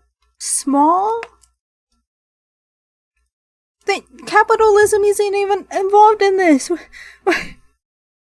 Capitalism isn't even involved in this. They got a plague and died. I'm being punched too. Ow! Apple. You would not know. You've never been in a situation like this before. You've never consoled any friends before because you've never had any friends to console. It is not so now, however. You are as far away from your old life as it is possible to be, and the Gravedigger does not curse you for your impudence. Do they even have taxes? I mean, I guess they do. What? They're all in a village. They all help each other out. They probably buy everything from each other. I don't know. Do they even... I don't know. It seemed like they all had their own little jobs around there. Yes, there is music for me. Is the music not playing? They're dead. Has the music not been playing the whole time? I just turned that on. It should be playing now. Poisonable. Your desktop audio isn't picking up. Poisonable. Correct. Why do you guys wait to tell me? Oh yeah, I hear it now. Why do you guys wait to tell me? It's always the VTubers who tell me something's wrong. Didn't think of it. I've just been talking in complete silence this whole time. This whole time? I forgot. You forgot? You guys have been missing some of the OSTs. There's special music for the Gravedigger. Poisonable. I noticed because I couldn't hear you get smacked TF up with objects. Akinaru. Why don't they talk about the economical ramifications of 500 people dying? Aka, you just came in here. You have a nice voice. You missed her talking about the economical ramifications of 500 people dying. And there's nobody to even, like, in fact, the economical thing anyway. Because there's nobody left. There's nobody here. There's nobody for miles. Neither does she try to squirm away from you. Instead, she sits there, still as a statue, cradled in your arms. Akinaru. What type of government do these people live in? They don't live in a modern government. They live, like, in the 1500s or something. I don't know. They have, so, on the previous route, they had a freaking, like, princess, but the king and the queen all died. The king and queen died. And then she ate the rest of her, like, staff because she loved them too much. And then there's also a mermaid who's killing people. I don't think they really care about economics here. What? Grove. Yeah. Oh, I'm That poison. very sorry to show you something so embarrassing. It's just, I get so lonely sometimes. Until at long last, with a breathy sob, she lets the full weight of her body fall against yours. You run your hands against your sobbing companion's shoulder blades and her back, and gently you soothe her. You tell her that she does not need to apologize. There is no shame in crying. You hug her for many, many minutes while she sobs against your chest, wetting the front of your nightgown. No further words pass between you two that night, but they do not need to. Words are irrelevant in a moment as tender as this, shared between two souls who have come to understand one another through mutual loneliness. You slide beneath your sheets, you still feel exhausted, and the Gravedigger joins you without asking for permission. Hey yo, Gravedigger, come on! Be replaced. If this a whole ass country then a 500 people village really isn't going to be a big deal and actually conserves resources for bigger, more important manufacturing villages. Okay, but that's the thing, like, a king and queen hadn't been replaced. There is nobody there. There's nobody left here. This place has been basically abandoned. You would know that if you came to my other streams. If I Ow, Jiminy. Really, this woman should be relieved. Akka, would you want to be completely alone? Nobody near you for miles and miles? No internet? They don't even have internet to talk to people on the internet? She knows her village will not be a waste to this government. The poisonable. The princess should have taken over for her parents' SMH. She did, and now she's eating people. Now she's eating people. I think she took over a little bit too much, I'm not gonna lie. It would be an unnecessary piece of politeness, really, given your acceptance is all but assured. You have already accepted the Gravedigger, after all, every single inch of her. You have accepted her hospitality, you have accepted her food. Now you are accepting her company. You arrange yourself beneath the sheets, then draw her body to yours. Unrealistic characters. Akka, come on. I'm liking this visual novel, you're killing it! Every single inch of her. The Gravedigger is not yet changed into her nightwear. Her clothes will be horribly rumpled when she awakes come the following morning, her head resting against your chest. But tomorrow has ceased to matter. It no longer exists. Motown. I thought this game was believable until AKA started pointing this out. Don't listen to Akka! Don't listen to Akka. She's putting too much logic into it. There's no concept. Also, villages rise up against the government all the time. I don't think they care that they want their village to die for the good of the government. Poisonable. SMH. Akinaru. Why aren't any of the characters' motivations about keeping the economy alive? You wanna know the answer, Akka?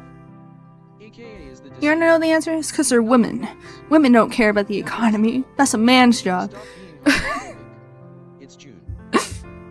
Exactly. Listen to Apple. There's no concept of time between the two of you. No thought of the day which will be dawn once this night inevitably ends. You clipped me saying that only men care about the economy. Instead, there is only the warmth shared between you and the wetness on the cheeks of the Gravedigger.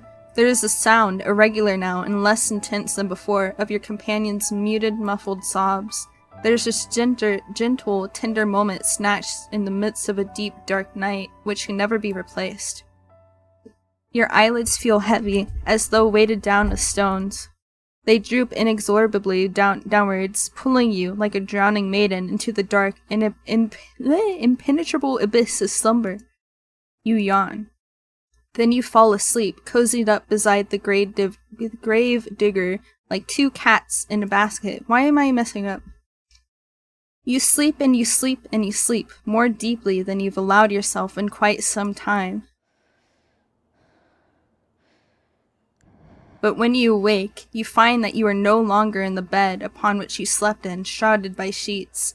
The Gravedigger, too, is nowhere to be seen. Sorry, I gotta mention. Nobody mentioned that there is no sound when the door is open and I kept making the creaking noise. You guys just thought I was going for no reason? Nobody.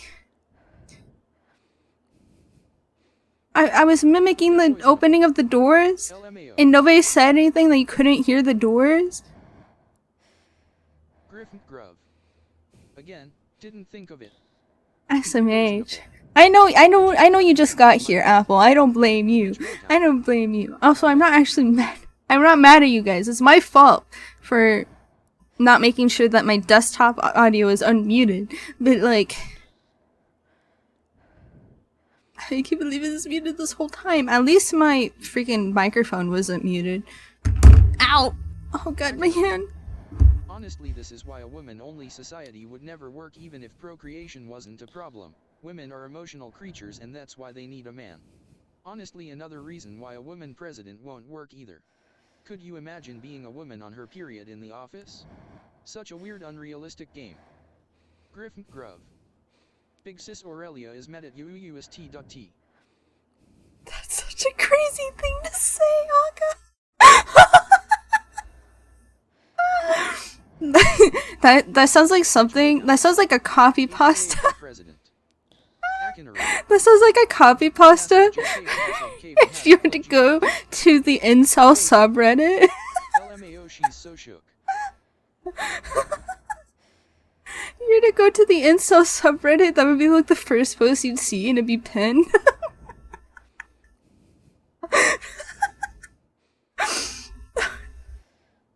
Oh my gosh. The Gravedigger, too, is nowhere to be seen. Instead, you're quite alone, lying by yourself in the dark. You blink, but your surroundings do not become any closer. Is it the middle of the night? Perhaps you're aroused from your slumber by the desire to relieve yourself, or else to slake your thirst. Your sleep has been awfully disordered as of late, and the smallest of noises have been enough to disturb you. That does not sound quite right, though. You slept well, of that you are certain. Your body feels invigorated, as though it has slumbered for hours and hours. How many hours? You do not know. You do not know much of anything. You can feel a strange pinching sensation around your chest, however, and about your arms. It appears as though somebody, but who else could it have been save the Gravedigger, changed your attire while you were sleeping. That is a startling thought, but the darkness which entombs you is even more so. The darkness which surrounds you is unsettlingly complete. It is so thick you cannot penetrate it. Your newfound woes do not stop, however, at this deep, unnatural darkness. It is cold, too, and you are lying upon something hard, some sort of stone slab. What is going on? You reach out, but your movements are soon stymied. There's something heavy lying atop you, something that is limiting your movements. You were anxious before, upon waking, but at this discovery, you feel downright aggrieved. A sharp prong of panic pierces you, but you try to suppress it. Hysterics will get you nowhere. In most cases, they only tend to make bad situations even worse. You ought to know that already. You swallow your mounting dread as best as you can, though it is coming on thick and fast, and try to squirm. You move your arms outward, but they do not get very far. There is a wall above you, and walls on either side of you, walls which do not bulge no matter how hard you push. Apple, I can't believe you. I can't believe you. Women aren't real. They are and have always been fake. All historical records, music, art, and genetics depicting females have been altered by the government. It is well known that everyone has an CIA agent. There's so much! What? There are double the people or that half the population works for the government. It is said that around half the population is female. Curious, right? Also, how do you explain the fact that women live longer than men? They work for the government. Akinaru. Of course, you might think that there is real proof for their existence. What is this? Did you actually go to the incel subreddit and find something that's posted here? Is made by soy present in the air. Of course, the biggest counter-argument would be their genitals. But porn is a lie. Have you ever seen a woman naked? Me neither. If you have a wife or a girlfriend, you are lying. Akinaru.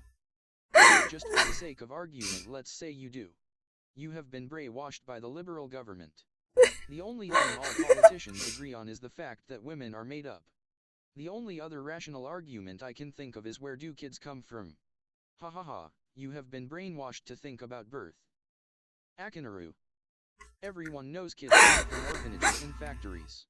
Did I change your mind or has the truth not reached your ears yet?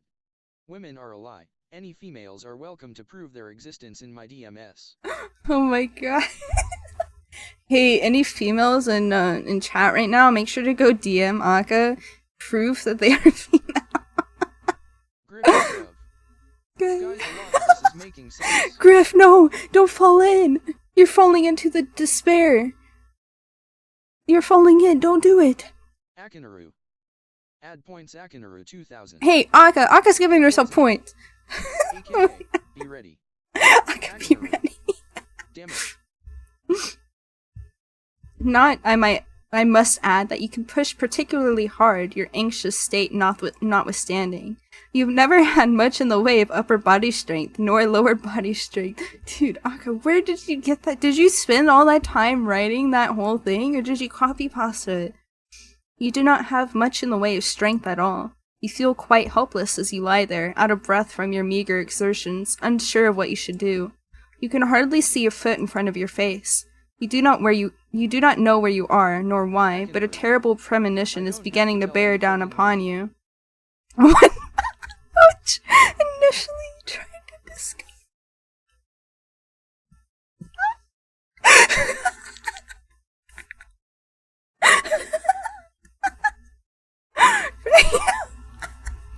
No way.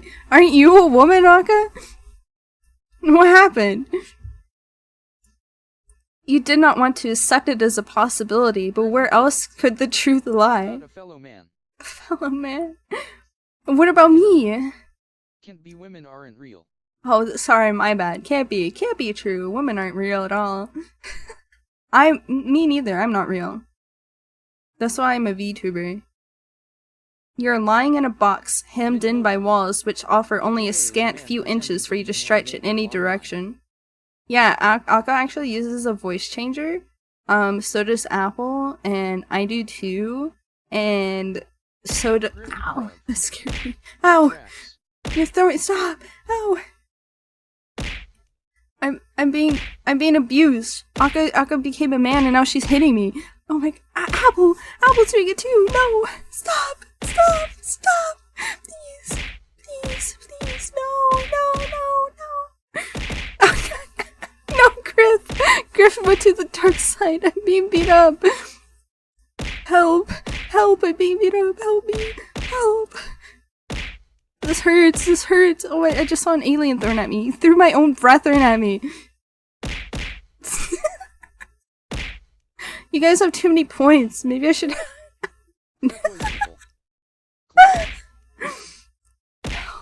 Help me!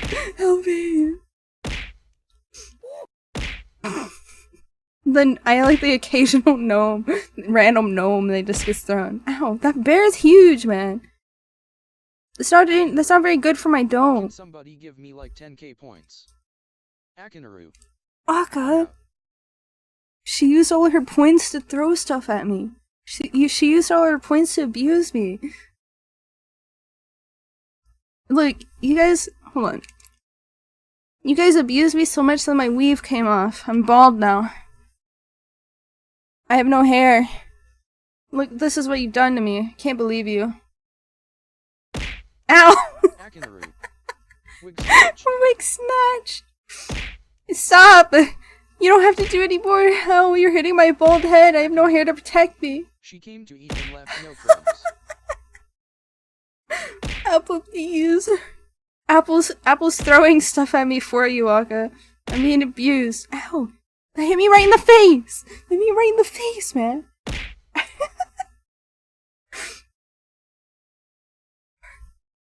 Are you done? Did you get out of your system yet? Are you trying to abuse— No! Ah! No! I used over 1,000 points to abuse you. Yeah, you did. Can't believe you. You gave in to Akka. Don't give her points.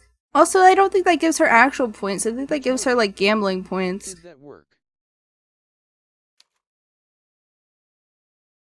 Where else could you be but a coffin?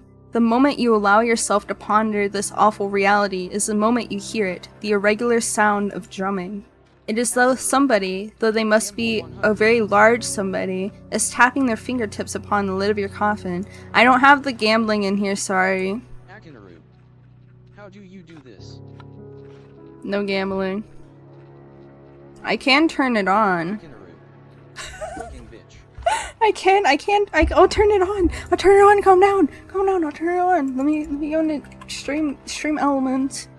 Also, considering I've already been put in a grave, I think my stream's probably gonna be ending pretty soon. You ask me. How do I do this? Chat commands? I guess I have to turn it on. See, where's gamble? Commands.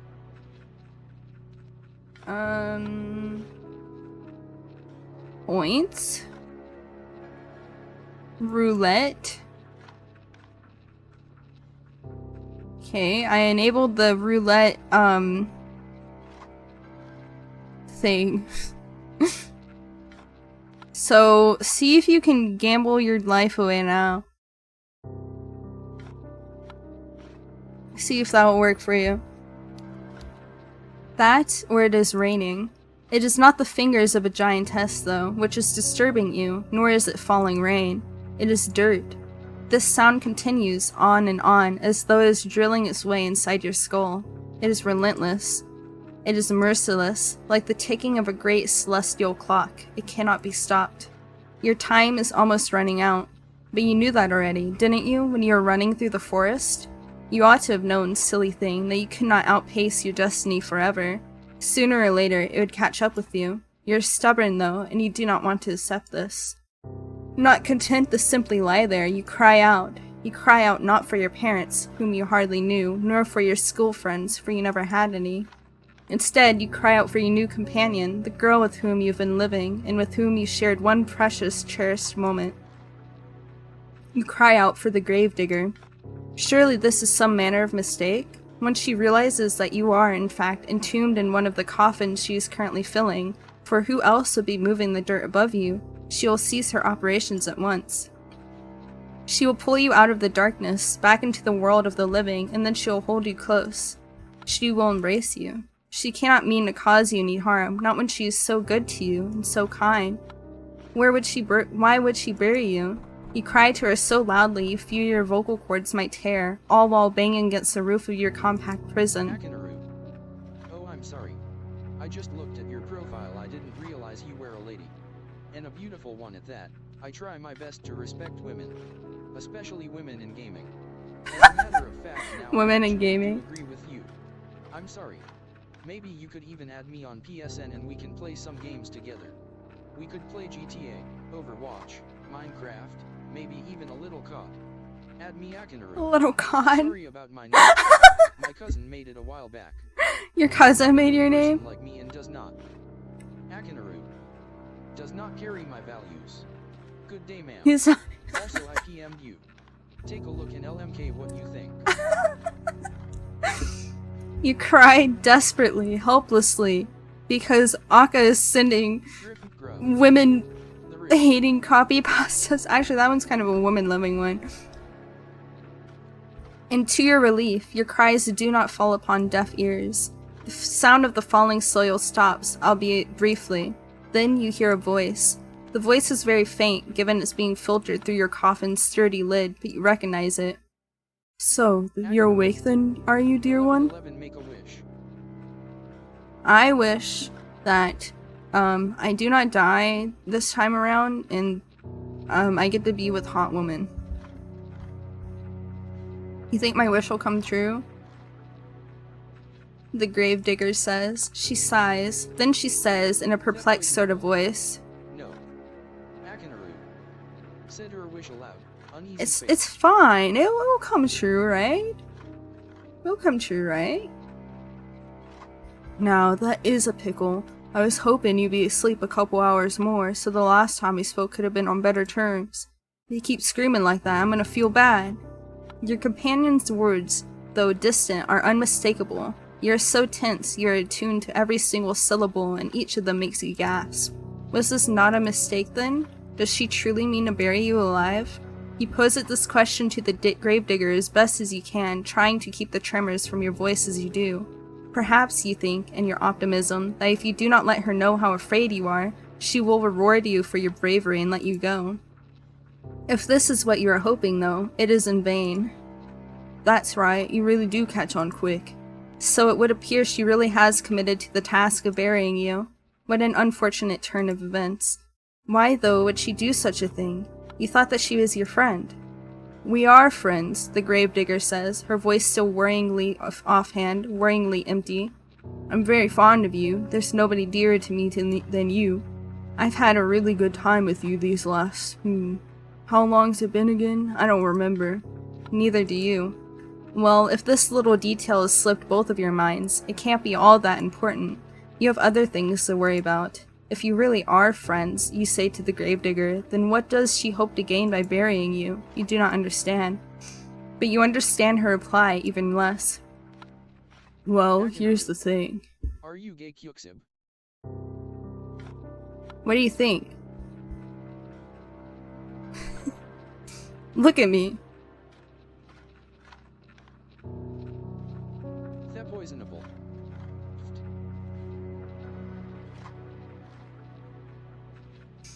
The Gravedigger says in a reasonable sort of voice, as though burying somebody alive could ever be thought of as a reasonable action. Yeah, I have two of them.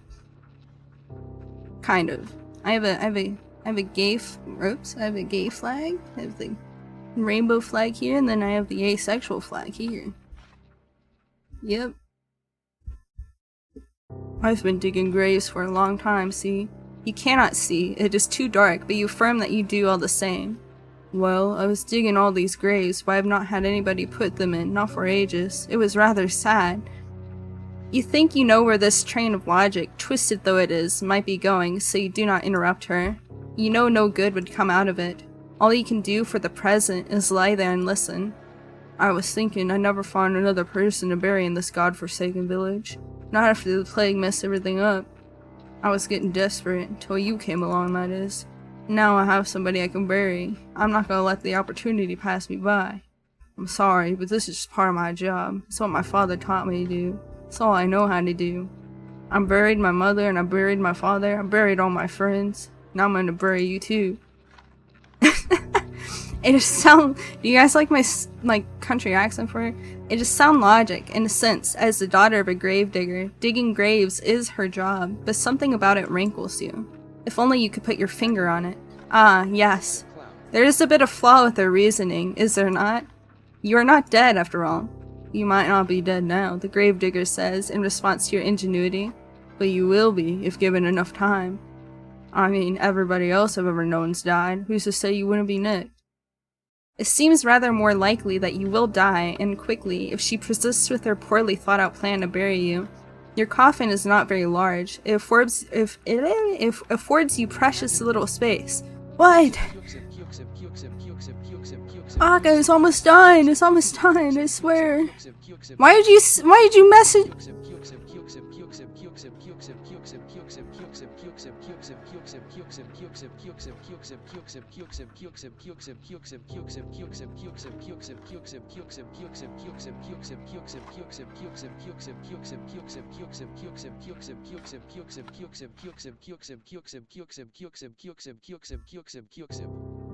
Mitch Motown. Party parrot, party parrot, party parrot. Griffin Grove. Now that's a beat. Akinaru. I like the was the team says kuxip. I don't think Akinaru. I can't time out Akka because That poisonable. AKA. she's Do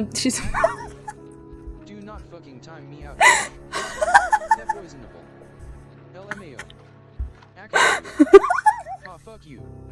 I mean, I could theoretically take away Akka's mod specifically so that we can time her out. It's been done before. Not maybe by Akka specifically, but we could. I can't time her out because she's a mod. I have to take her away her mod privilege. Like, it won't let me time her out, it just gives me an error saying that she's a mod.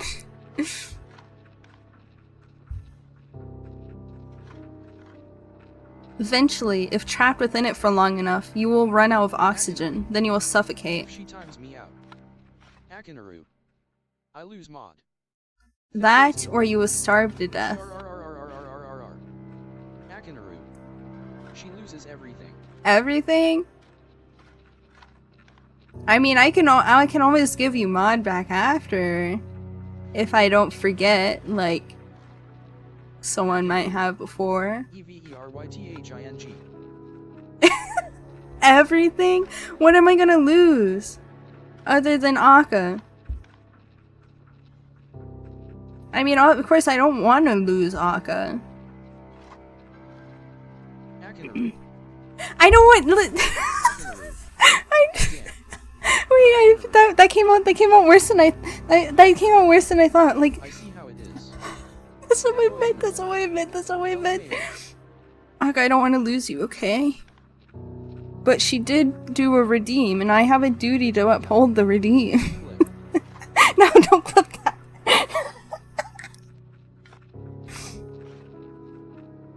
Happy Pride Month. I'm berating the other girls.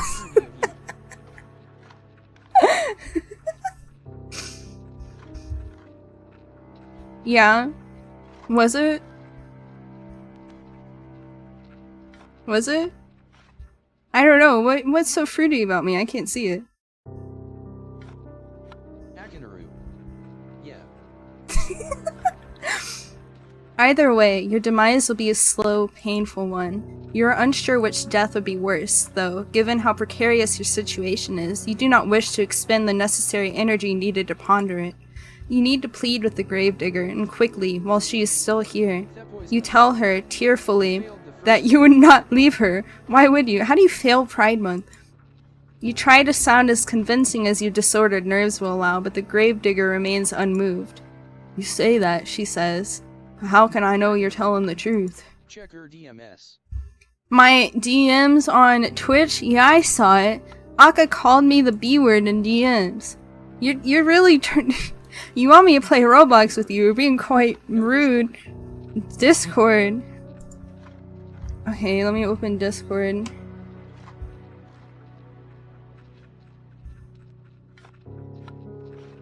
Let me open Discord.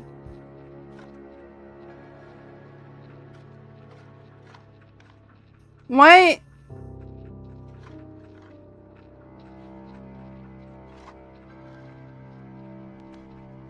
Yeah, I'm pansexual and asexual. Akinaru. I was confused.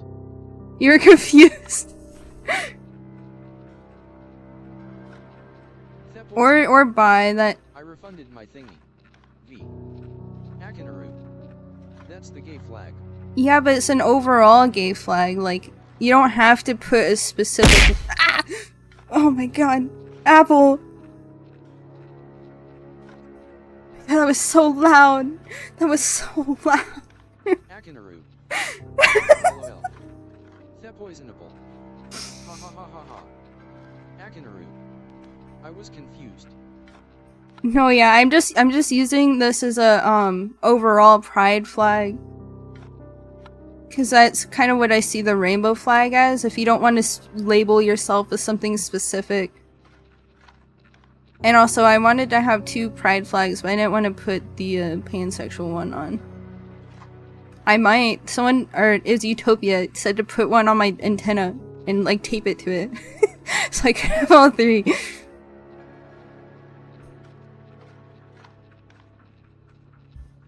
Mitch Motown.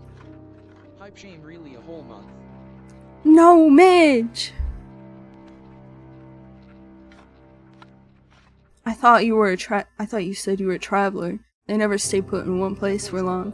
You'd get sick of me before long, then you'd leave me. Oh, come on! I'm just showing my pride. Am I not allowed to do that? This way, at least, I can be assured that we'll always stay together. I'll bury you like I did the others. We'll never be far apart. I even took care to put you in a nice spot close to my home, so you're only a stone's throw away, really. Isn't that nice? Privately, you think that the Gravedigger is a different conception of the word nice to you. You do not say this, however. You cannot say much of anything because the panic has begun to set in. It is choking you, stopping up your throat so you can only cry. You scream. You beg and you plead, but it does little good. The Gravedigger has already buried her mother. She has already buried her little brothers. She even buried her father, whom she loved above all else. She thinks by burying you, she is doing unto you an act of great kindness. She thinks that you think that she is going to kill you. Really homophobic, especially panphobic. Gosh golly, if I were to see a pansexual in the wild, I'd go crazy. Hey, not my chat, Aka. No homophobia here. It's Pride Month. Come on. Come on. JK. JK. She's just joking, everyone. She's just joking, everyone. Hey! Just kidding, guys. Apple, take that back. In a sense, you're both right. Your opinions are so diametrically opposed on this matter, however, that you will never be able to find any common ground. Mitch Motown. Automod didn't catch any of that, but God forbids someone says boobs. Dude, someone said, like, threesome the other day, and Automod was like, you can't say that! You can't say that! That poisonable. Yeah, for real. Akinaru. Anal sex. Actually, I know why. It's because you guys are mods. Yeah, exactly, Apple.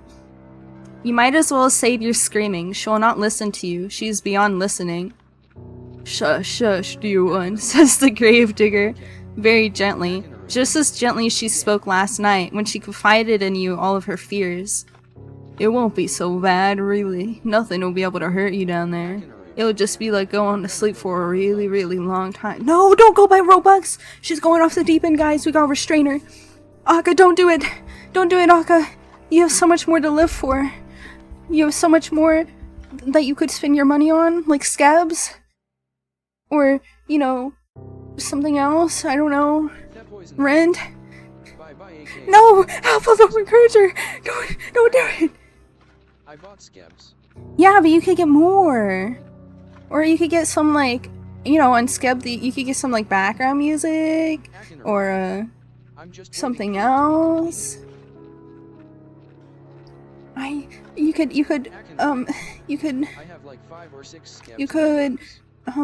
what can you spend? You could save it for food. You could get some good food. Yeah. For some good food. You know, food that everyone loves. We all love food. Yeah. you don't. I want to buy fits. No, you don't have. No, you're going off the deep end, Aga. You're going off the deep end. Aga. I look like a fucking hobo. You don't! I've seen your Roblox character. You look fine. You look like Aka. Do you literally not care? I care, but you look fine. Unless you changed your outfit to look like an actual hobo. But, you know, looking like a hobo is fine. I look like a hobo most of the time anyway. Are you saying that I don't look fine, Aka? Is that what you're telling me right now? I am bi, I physically cannot look bad. I need new fits. You know what, I guess that's true. Alright, go buy some Robux. Go get yourself some new fits. You can rest, and while you rest, I'll tend to you. I'll plant flowers on your grave. You'd like that, wouldn't you? This way, we can always be together, and I'll never be lonely again. While the Gravedigger speaks, she begins to pile on even more soil onto the roof of your coffin. I've always been pro-pride. The sound of dirt on top of you, on your arms, your legs, and your head conceals your companion's final words. You cannot hear her. You cannot hear- I always cared about bi people. I just didn't realize that not buying Robux would be inhibiting your bi-ness. You know? You get me? I didn't think that not buying Robux would be by erasure, you know? You cannot hear anything beyond the sounds of the dirt and the scrapings of the shovel and your own desperate, frantic screams. What? I didn't say that. Now you're gonna take stuff out of my mouth.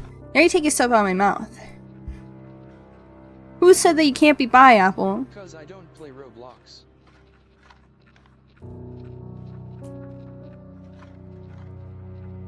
Actually, yeah. Apple, I'm taking your bi status away. You can get it back when you start playing Roblox. I just think caring about bi people's quality of life is an important step to supporting them. You are just as bad as the corporations on June 1st. They're poisonable. No Robux inhibits bi status. Listen.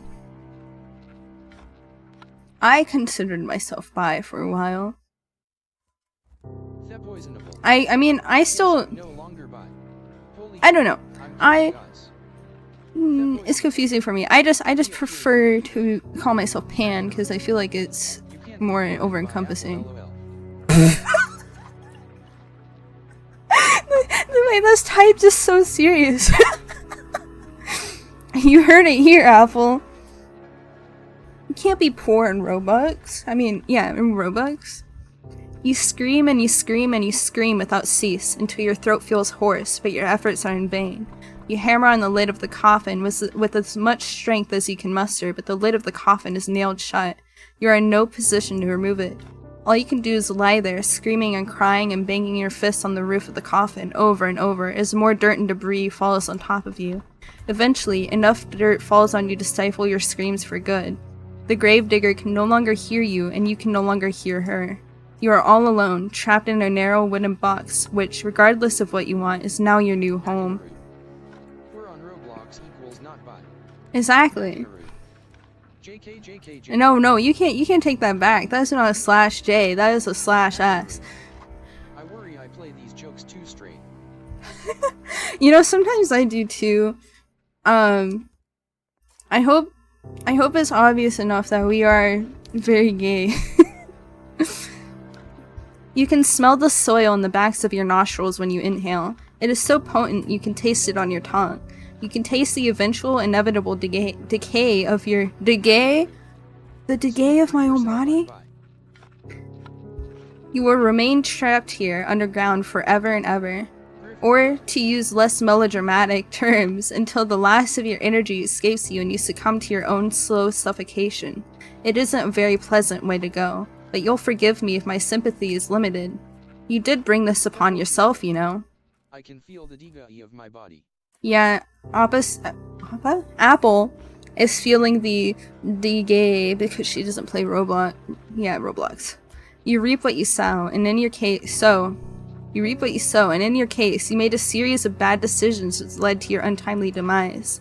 Now what do you want to do? Will you accept this fate of yours and rest in peace, or will you try to fight against it? Alright, it's save time again. Now, we're gonna accept our fate. Very well then, enjoy your eternal slumber. I suppose this is good night for now, but it is not goodbye. You cannot escape from me, even if you are buried deep beneath the earth. Where there is a will, there is a way. And even if the whole world has forsaken you, I never will. I will never leave you. You will never be lonely again. Whoa! Alright, we finished that part. Now we're gonna go back and do the other option and see what happens after that. That's right. Get back in the kitchen, woman. Get back in the kitchen. How can you make a No, I clicked start. Dang it. Yeah, exactly. How do you make a sandwich if women don't exist? How is a woman gonna make you a sandwich? Fight against your fate. Are you not happy with the hand that fate has dealt you? Very well, I cannot blame you. It is quite a grim ending. I would not wish it upon my worst enemy, and you are rather dearer to me than that. Now, why don't we give this another go? Just try not to be buried alive this time. I can only endure so much of your screaming. Your fate is, once again, in your hands. Now I wonder, which path will you take?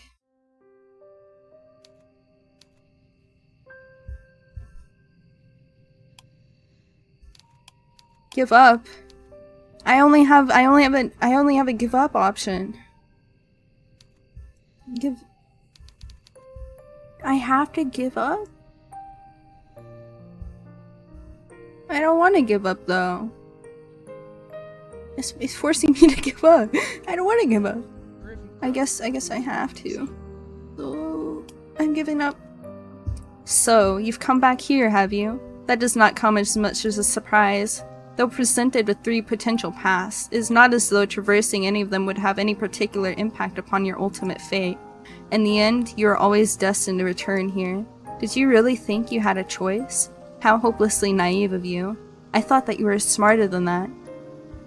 Your breath, which once escaped your lips in a sharp, ragged gasp, is now on the verge of petering out altogether. Your lungs feel deflated as though they have been punctured. Your blood is rushing through your temples in a heady, overwhelming surge. Your stomach, meanwhile, has twisted itself up into knots. Your body feels heavy, your legs in particular, they no longer wish to obey you. You take a stumbling step forwards, and your foot gets caught in a tree root. You're certain that you passed this root once already, and that you sidestepped it. But perhaps your memory is beginning to fail you, just like the rest of your body.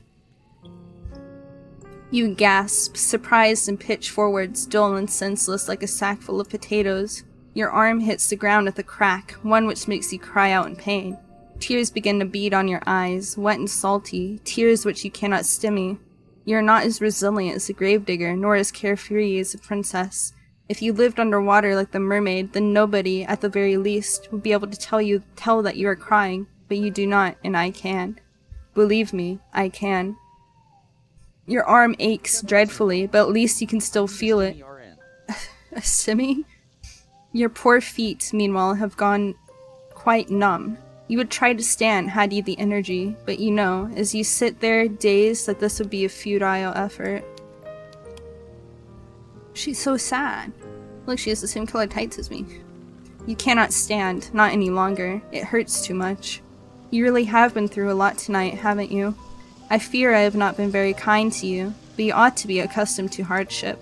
Why then are you crying? You've always been a crybaby. This is why they teased you so much, is because they knew it would be guaranteed a reaction. You're very predictable. Even now, after you tried to borrow my power for your own purposes, you have not changed at all. As you sit there sobbing, you hear, or you think you can hear, footsteps approaching you. There, to your right, is the snapping of a twig. To your left, the telltale rustle of leaves. Your every sense feels razor sharp, honed to a nice point by anxiety. You are so panicked you feel as though you're going to be sick. If you want to vomit, then why not? There's no shame in it. There's nobody here to judge you. Nobody but me. I have always been here, you know. I will always be here, no matter how fast you try to run, or how far. Did you really think you could escape me? Poor, sweet child. Poor little fool. I did tell you, did I not? The contract with a witch is binding. No amount of physical distance between the both of us could ever sever it. I told you I'd never let you be lonely. I meant it. But I have had rather enough of these little games. It's time for me to collect my collateral.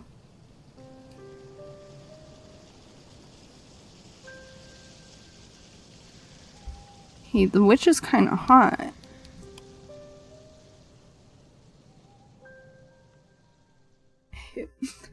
Guys, look at the witch.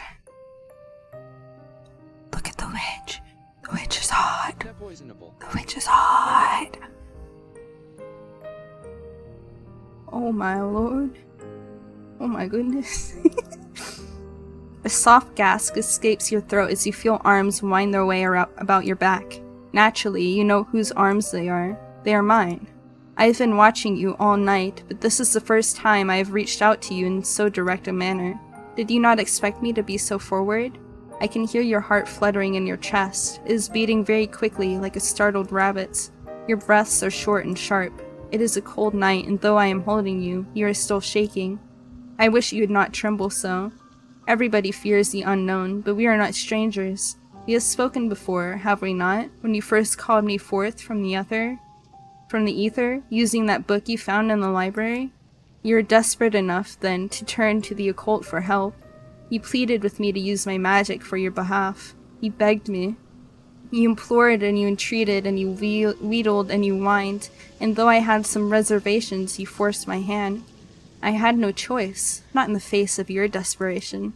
You did not want to be lonely anymore. You wanted to have a friend, somebody who would always be there for you, no matter what. You wanted somebody to love you. Is that not what you demanded of me? Is that not what I have given you? You might think me wicked, but I think you are being awfully cruel yourself to run from me after I made all of your wishes come true. I did think, you know, about punishing you for running away from me. I thought of poking out your eyes so that you might never see anybody other than me. I thought of cutting off your long, lovely hair so that nobody might ever think you beautiful but me. I thought of breaking your legs so that you might never ever be able to escape from me. I turned all of these intriguing ideas over in my mind, but I am a merciful witch. Though you hurt me, I did not wish to hurt you. You asked, after all, that I love you, and that is what I did. I have drowned you in my love. I have buried you beneath my love. I have swallowed you with my love. You've always been a sad, lonely girl, one who has been starved of affection. Nobody has ever cared for you. Your life has been a barren, empty wasteland, one devoid of any fonder feelings. That is why I had to drown you, you see. That is why I had to bury you. It is why I had to swallow you. In the end, I was doing you a favor. I was doing it all for you. In that sense, you're very lucky. Do you know that? There are few people in the world who have had the privilege of being loved to the brink of insanity quite this many times in one night. There are few people in the world who can claim to have been loved by a witch. You have experienced so much love it ought to have slaked even your unquenchable thirst. You know now what it feels like to be adored. I have more than upheld my end of the bargain. Now, I think it is time that you do the same. From this night forth, you and I will always be together. Then, I shall be able to love you endlessly. You will never be lonely again. I want to be loved endlessly by this witch. I mean, I'm not opposed to it. I know she's a little cray-cray, and she did cause me to get eaten and drowned and buried alive. But yeah, it's water off a duck's back, you know? Water off a duck's back. Let's look in the extras. So there's an extra part here called notes, but I wanna go look at the pictures. So we have the mermaid. All of her little like PNG things here. And then we have me drowning. Beautiful. We get to hug her. And then we get buried alive. Yeah.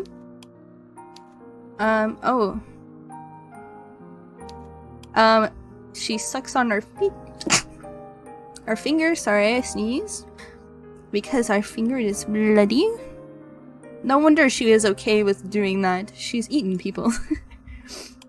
And then we get captured. Ow! Am I being bonked for my sins? Eaten? Thank you, Mitch. And then I cry in despair. And then the hot witch lady comes. Hee hee hee. But there's an extra one. What's this? Where's the extra one? I want to look at the notes. Oh, okay, so this is from the author.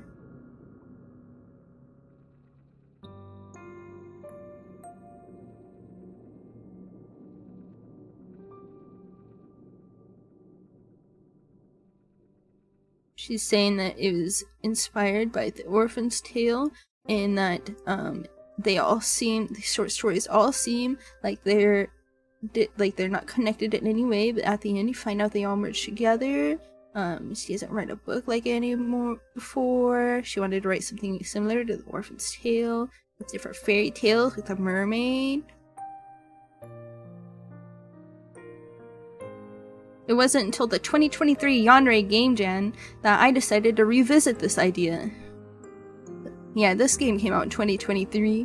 It's pretty good. What did you guys think? I don't know if I'll do it on stream, but I think I will try to go get the other endings. I think all I have to do is just replay the game and it automatically will put me at the other endings.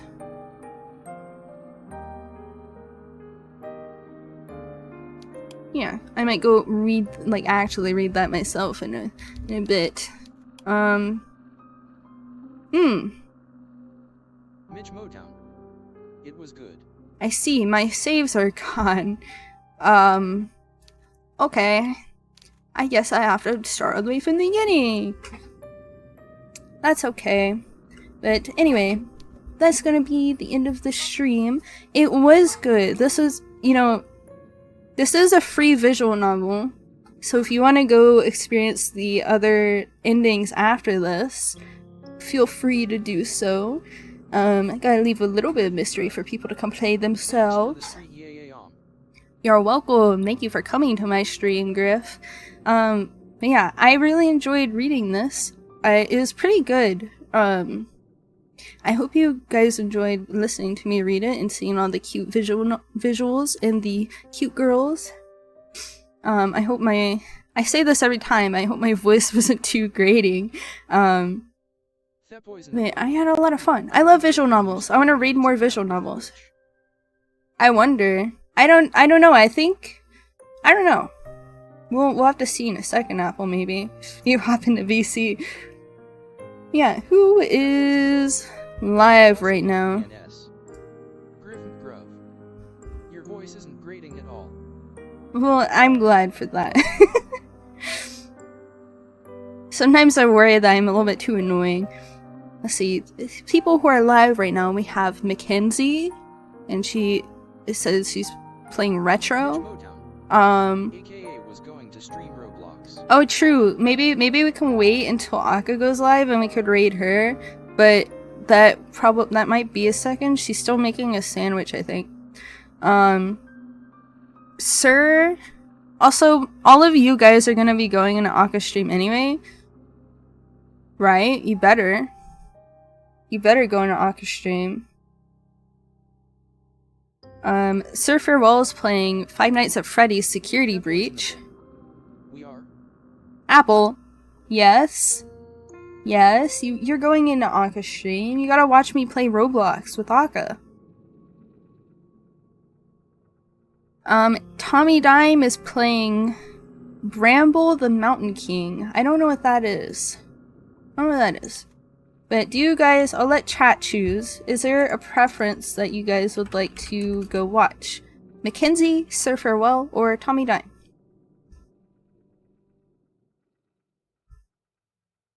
I'll let you guys choose, and then I'll also go into their streams and make sure that none of them are about to end. I think Tommy and Sir just started their streams like an hour or so ago. Apple, you're not gonna go watch Aka? So we have Apple's vote for Sir. What about Griff or Mitch? Do you guys also want to go see Sir? Or do you want to go see Mackenzie or Tommy Dime?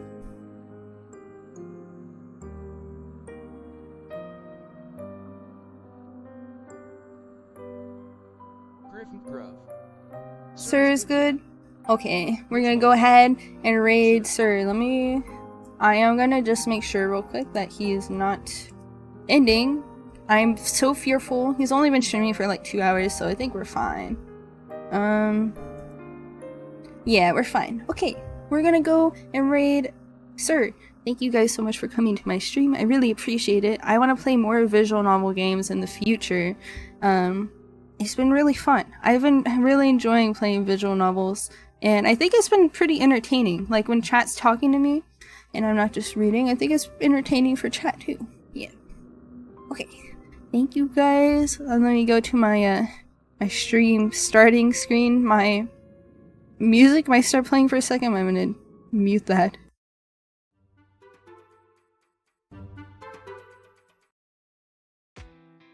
There we go. We want that music to play. That's my ending music.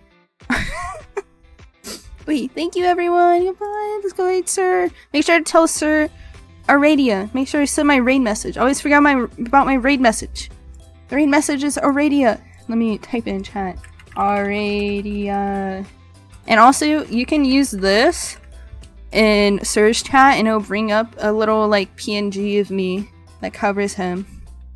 Yeah, okay everyone, goodbye, goodbye. Love you, goodbye, goodbye, goodbye.